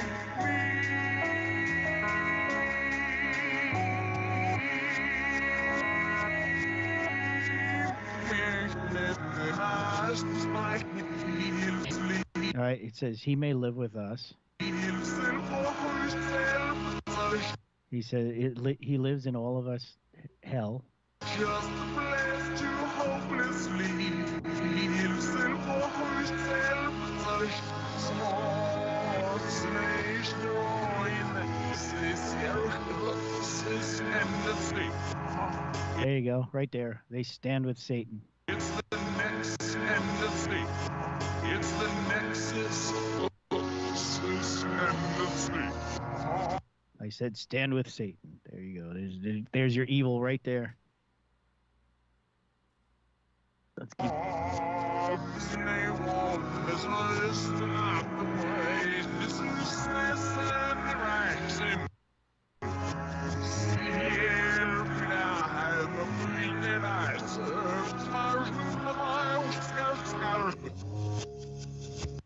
All right, so I didn't catch the rest of that, but I definitely heard "So Stand with Satan."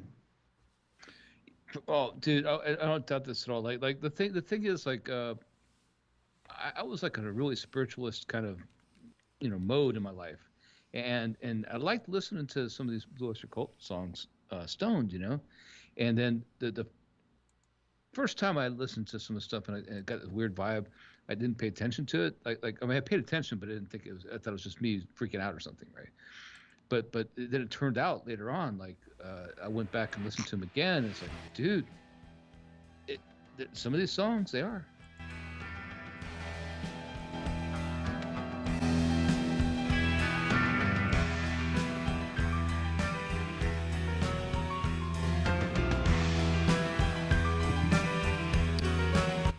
Now, I've seen Blue Oyster Cult a bunch of times, and you used to be able to go see them.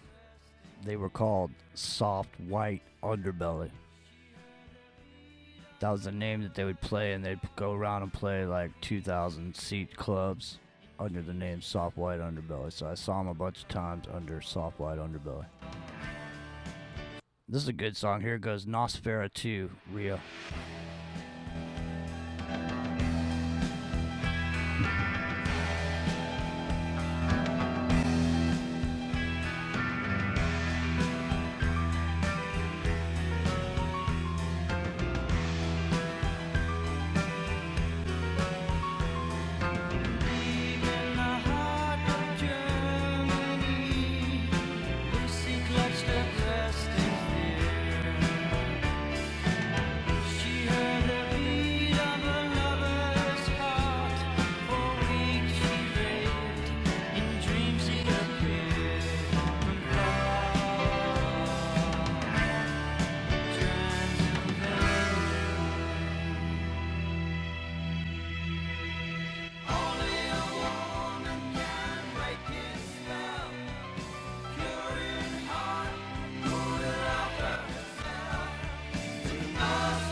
What's the title of this? Nosfera 2.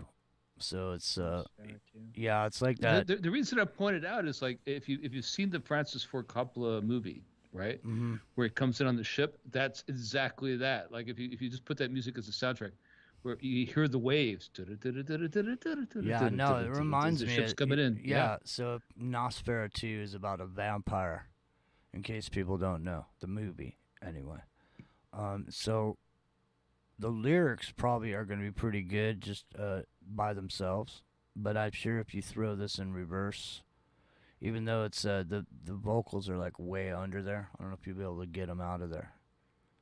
We can see. I got it. I'll grab it. Yeah. So here, I'll play a little bit more. The ship pulled in without a sound. The faithful captain long since cold. He kept his log till the bloody end. Last entry read, rats in the hold. My crew is dead. I fear the plague.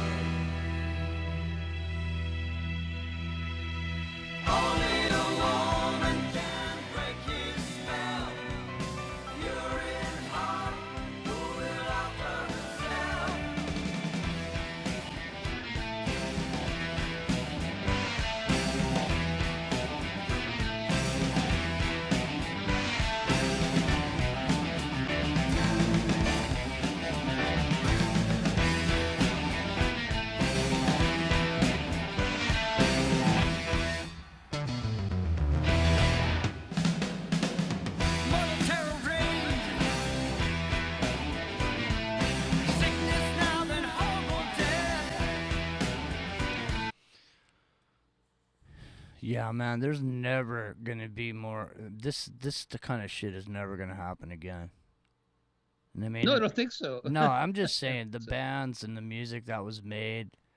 It's just in the future, even if anything is similar to it, it's going to be some cheap, forced, knockoff. Yeah, Yeah. like planned and formulated to get a certain rise out of people, not like just made up on the fly through people No. channeled in like no, this. but the thing is too is like when you would listen to this shit, when it would come out, when the bands would drop their albums or whatever, you would listen to the fucking thing like from beginning to end, side one, side two, and it was like a whole experience. It was an experience, man, and they made those albums to be an experience too. That was the difference between pop music and more FM radio type shit. Was like the Blue Oyster Cults or whatever, or these bands, Kansas, these bands with really big sounds and this really because the lyrics were important because there was no visual then. So people would get the albums and they'd fucking listen to them and they'd have their eyes closed and they'd just be listening to that shit. You'd listen to No Quarter. You listen to those Zeppelin songs. And back then, the way that the sound was set up and everything, it was just, everything about it was different. And now it's made to make a fantasia in your mind, right? Yeah, man. To make you embark on this fantasia escapade, to where you didn't have to necessarily astral plane or something and have something like that happen. That does happen to some people, but it also like something like this album, for example, you saw pictures, man. You saw that ship coming in with nobody on it. That's why riding across the stormy waves. That's why the lyrics to all these songs are so important, and the psychic driving was put in there, and because back then, this is when. People were still reading books. People were still listening to the radio, still using their mind to create pictures. Instead of everybody just having the ability to have pictures anytime they want, the mind gets lazy, and your ability to have an imagination dwindles, and you rely on outside sources to imagine. And then your imagination's then captured, right? So once your imagination's captured, then you're only imagining what their situation is or whatever. So when they put that music out, when you're singing along with it and you're moving your head and you're shaking your head up and down like this and you're singing with it, you're agreeing to it. You're going, yeah, I agree with it. I agree with it. And you're saying it over and over and over again. Go ahead. And that's where I realized self-programming, basically. Yeah, go ahead. No, I don't want to interrupt Rio. We were both chiming in at the same time. No, it was just that's what I realized when I broke those albums. Right? It's like, no, it did capture me. Right? In other words, I was moving my head with it. I was going on a fantasia in my mind, directed by their music. And when he broke it down, it wasn't they were all bad, but the ones that were bad were really bad. They really were. I don't want to say evil, but they were certainly Crowleyan, 100%. Well, doesn't that qualify as evil? I would think so, yeah, right. But I'm trying to take that's the thing out of it. That's the thing too, is a lot of these bands, they get characterized a certain way, and people say, "Oh yeah, man, they're fucking, they're working for the Illuminati, or they're this or that." Maybe they're just guys like us, or they're just a band of guys that they read some books, they read the same books, and they just got an idea, man. They're like, "Fuck, man, this shit's gonna end, man," and the guy's going, "Yeah, I know, it's gonna be like a big old fucking earthquake or something," and then they write a crack in the world or whatever. You know what I mean? They just think. Spectres. Yeah, go ahead. Go ahead. No, I'm just saying. Spectres is a good example of where I don't think they were evil inspectors. Like Spectres, I mean, it's like a Halloween album if you really think about it. It's just about all these spooky. It's like if you read Famous Monsters of Film magazine and you were a fan, right? This is the kind of album you'd write. If people don't know, that was a really popular magazine for kids back in the day, teenagers especially, and preteens, right? That's what Famous I mean. Monsters of Film and Fangoria. Nobody. And so this is what it was. And I don't think it was necessarily evil at all, but there's like one song. What was the name of the one song on there? It was kind of on the fringe, right? I Love the Night might have been one, but the other one was I can't think of the name right now. But by the time it got, I swear it was Agents of Destruction. It wasn't Agents of Fortune when I remember it. But yeah, I like Don't Fear the Reaper. But the rest of the songs on the album, I started listening to, and it's like, dude, this is not cool. I just realized it wasn't cool. There's no like campy kind of tie-in here. It's just this isn't cool. Well, like I said, I mean, everything was thematic, man. It was like you know what I mean? It's like you had Kiss as an extreme example, Alice Cooper's another example. It's like I was never into Alice Cooper, personally. All right, but he's a Christian now, in Scottsdale, Arizona. Whatever, man. But I'm just saying, I was never into him. But he was doing some weird shit, man. I mean, he was fucking mannequins on stage and all shit, cutting heads off. You know what I mean? He had a whole stage production that he was doing. But I mean, even back then, though, I mean, as a band, I didn't like him, and as an act, I never for 1 minute thought the dude was a fucking Satanist. I just thought he was putting on a fucking. I liked 18. I thought it was a cool song, but that was about it. Thought he was putting on a costume, man, and playing an act. I'm just saying, nobody back then ever took this shit seriously. I'm just saying, none of the people that I knew ever once brought up thinking when it was happening that they were, into anything weird. Okay, only later when people started getting crazy about it. It's the satanic panic or whatever. Satanic panic. Yeah, we need to revisit that sometime for sure. And I think that the thing is, like, this is it. Like we talk about the Eagles in the chat. Yeah, absolutely, 100%. Like, and the Eagles Hotel California does say stuff backwards. 100%, it does. And P7's bringing up Blackie Lawless, man. Man, dude, Blackie Wasp played where I worked like 3 or 4 times. That Blackie Lawless dude is fucking really super smart, man. That guy's that guy's an intellectual, believe it or not. And they were fucking probably one of the loudest bands I've ever heard. I mean, when they did their sound check, man, his bass was so fucking loud, man. It was rattling shit. Seriously. And then that guitar player, Chris Holmes. Me and my buddy Brian were sitting there and Chris Holmes after the sound check, and he was sitting there telling us this whole story about him and Michael Shanker in this Porsche 911 going down to get a case of beer. And this whole fucking story he told us, we were just sitting there, Man, I'm telling you right now, it was fucking wild. Some wild shit back in the day. You ain't gonna be able to do that shit no more, though. No, the Fantasia aspect of getting stoned and listening to a whole record album when it came out, I don't know if that's ever going to happen again. No.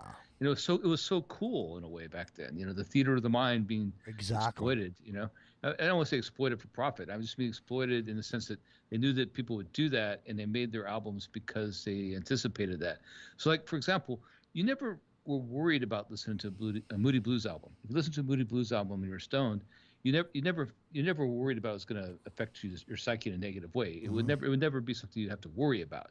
So you could let your guard down, right? Where Pink Floyd, I love Pink Floyd, man. It's my favorite band, period. No doubt about it. I mean, most innovative band in my opinion. Well, here, let me play this because I can't. They would not always be something you could trust. I can't play Pink Floyd, but what I can do is play this band here, and I got this all lined up. So this is the Main Squeeze. Okay, doing Have a Cigar. I'm gonna just say the lead on this song, this dude that rips this lead on this song, I was like, I'm gonna play the video up here too. Watch the drummer and shit when this lead guitar player is playing in the middle of this lead. This drummer is playing drums and he's looking over and hearing the lead, and he's like, his mouth was like hanging open, like he can't fucking believe what he's hearing right then. You know what I mean? The dude is just like, just making it fucking. Well, you'll see.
We could all play guitar too, by the way.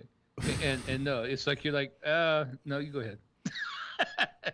I'm just Right? saying, man. I mean, yeah. I'm just saying, you know, that's just like, that just happens just sometimes. It's just one day.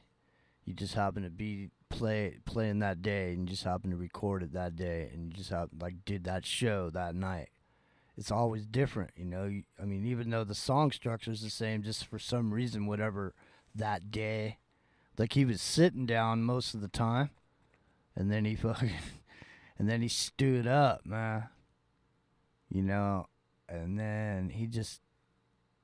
There you go. I mean, he felt it, man. He felt it. He had the spirit on him, man. I'm telling you, like the thing is that is why it's the most important thing. If you guys and girls out there are interested in music and play music, the most important thing you can ever do, and I mean this sincerely, is record everything you do. Always record it, because you never know. You never know that one moment. And you can never do it again like that. It's just the thing. That's the thing. That's the thing, like, for example, when we do shows, if for some stylish, you know, we don't script shows or whatever, so whatever happens, right? So we say something in a show, it just comes off the top of our head. We can never say it again. It'll never be like that. It'll only happen because it happened during that conversation, and if that recording doesn't happen, you're fucked. Or, for example, if somebody takes your archives and doesn't let you have them, like, you know, Yeah, like happened. To us. Something might have happened someday back in the past, yeah. You know, it's fucked up, man. You know. Well, I have some of them, but I don't have them all. I know. It's a fucking shame. I don't all have because your early all ones, because I but, posted our link to our YouTube channel in Brooks Agnew's fucking chat room. Yeah, like he doesn't do that all the time. I'm just saying, man. What is it? What am I in high school? Fucking, you know, let me have my archives, man. What kind of fucking game are you playing, dude? You know what I mean? Well, you know, one of these days we'll do some reverse speech on old Brooksy boy. One of these days. All right, listen. Listen. Yep. Here, listen. Let's do this right here. I know I can get away with this. And it's just we're having an after party, man. It's 2:00, so it's last call for alcohol if you're at the bar, but we're not at the bar. And That's right. I'm gonna take a bong hit and let's check out these local Bay Area artists, man. That's right, Chad. Yeah, exactly, Chad. Grace Potter and Joe Satriani. Cortez. I'm perimeter check. Shell return. All right, Cortez the Killer. Let's go, Agnew. So it's Grace Potter, Joe Satriani, Reed Mathis, Stephen Perkins, Willie Waldman, and Steve Kimmack. The trumpet player kicks ass. I don't know which one he is. I think he's either Reed Mathis or Stephen Perkins. I'm not sure. I think it's Reed Mathis, but I'm not sure. All right, let's check it.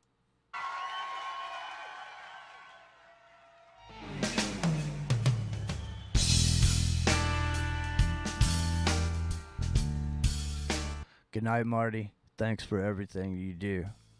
Kev thanked you earlier. I want to thank you too. Thank you so much. We really appreciate it very much.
secrets of the world, and the subjects gather around it like the leaves around a tree, with their claws of many colors for the angry guys to see. And the women all were beautiful, and the men stood straight and strong. And look around so that others could go.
I'm stopping it because I want you to look at her face, man. Look at her face. She look right. Watch her. She'll look, and it's like she like flicks her eyebrows up like, wow, I can't fucking believe this lead. Watch it. Not yet.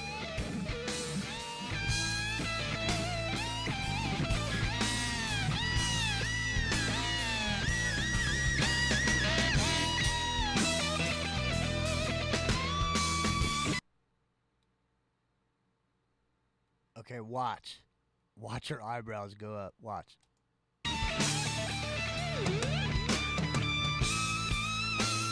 Cause you know they play this shit a million times, right? They play this song every night. So, but for whatever reason tonight, Joe Satriani was all possessed. You guys saw his face, right? He's all fucking he's just going wild, man. Look at her. Yeah. Look at right there. I got it perfect. Look at that. She's looking over at, I think, the trumpet player or something. She's looking over and I'm going, fuck. Look at that. I got it perfect, man. Yeah.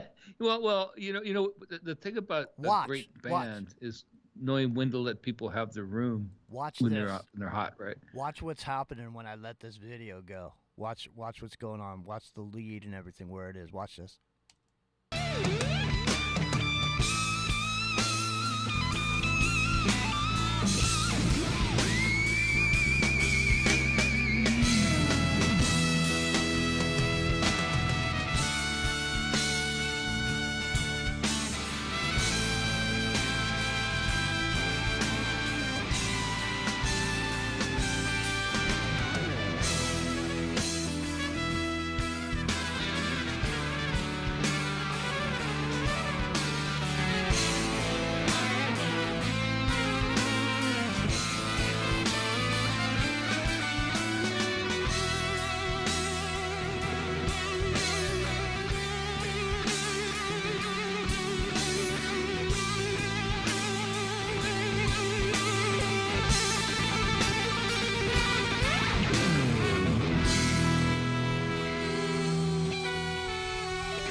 They were all happy, man. Did you see that? They knew it was good. It's when you're playing a song and you know it was good the whole time. There's no feeling like it. No, they were fucking. Shh.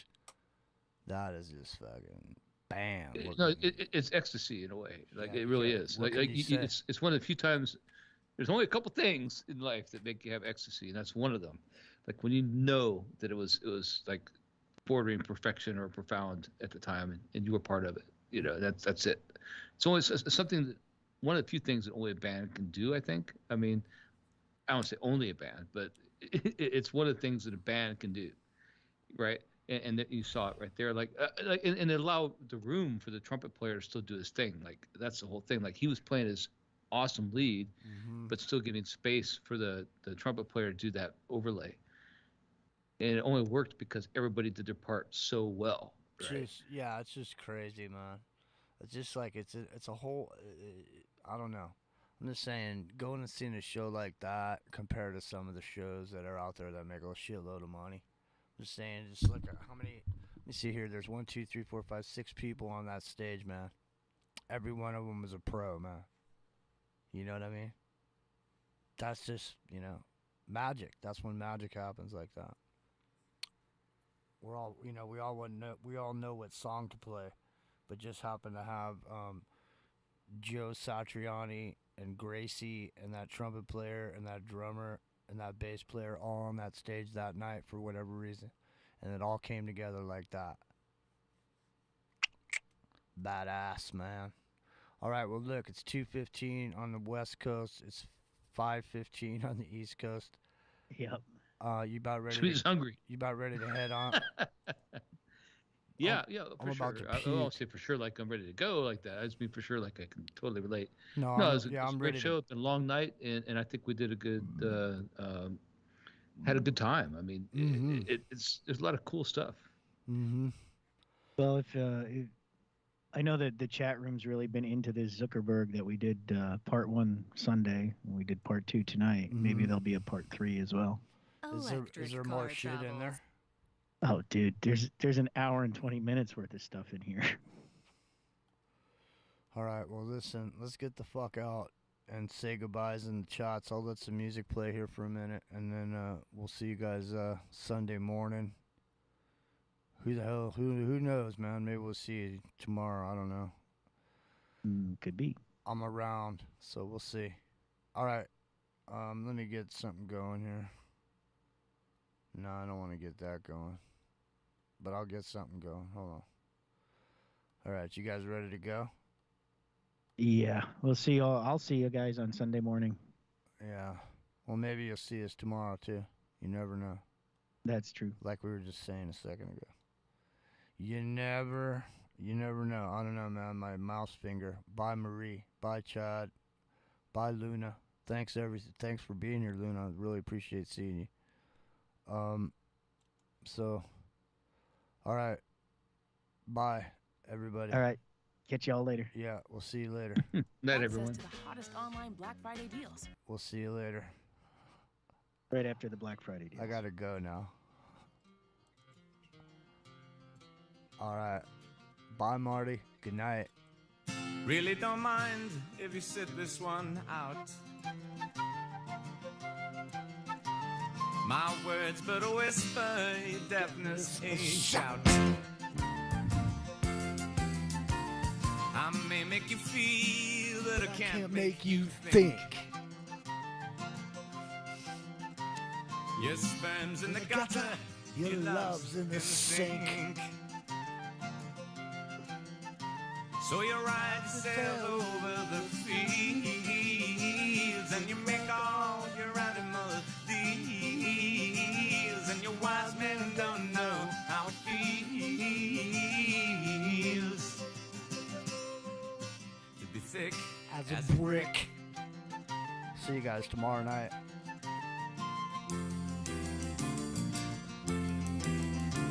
And the sandcastle virtues are all swept away in the tidal destruction, the moral malay. The elastic retreat rings the close of play as the last wave uncovers the newfangled way. But your new shoes are worn at the heels, and your suntan is rapidly peeled, and your wise men don't know how it feels to be thick as a brick.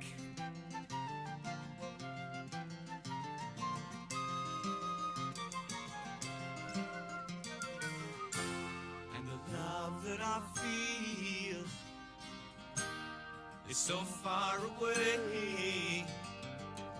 I'm a bad dream that I just had today.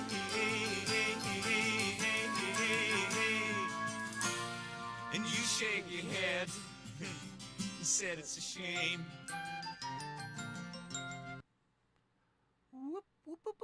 Let me bring you songs from the woods to make you feel much better than you could know.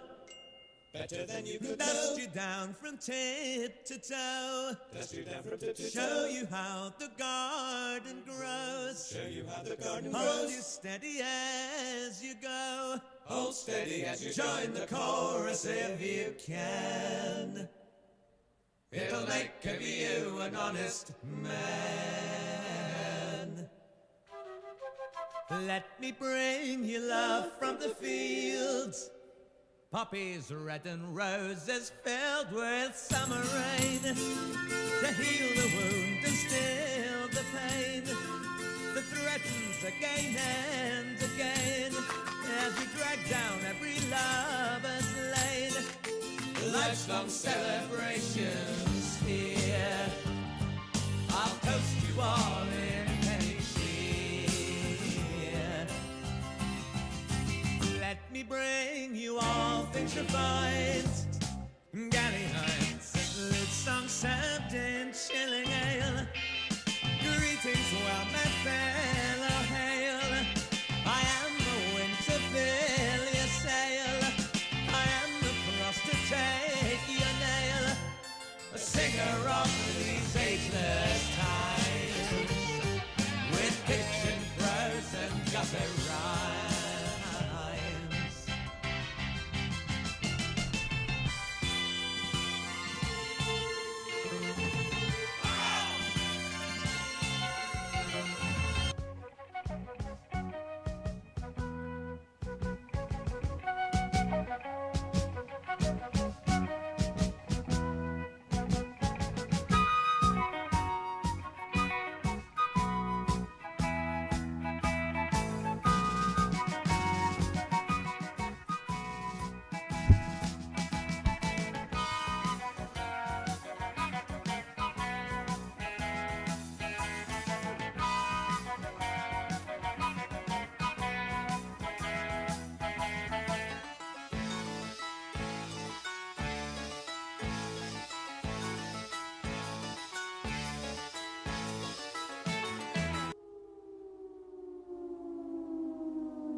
He balanced the world on the tip of his nose like the sea lion with a ball at the carnival. I'll take you down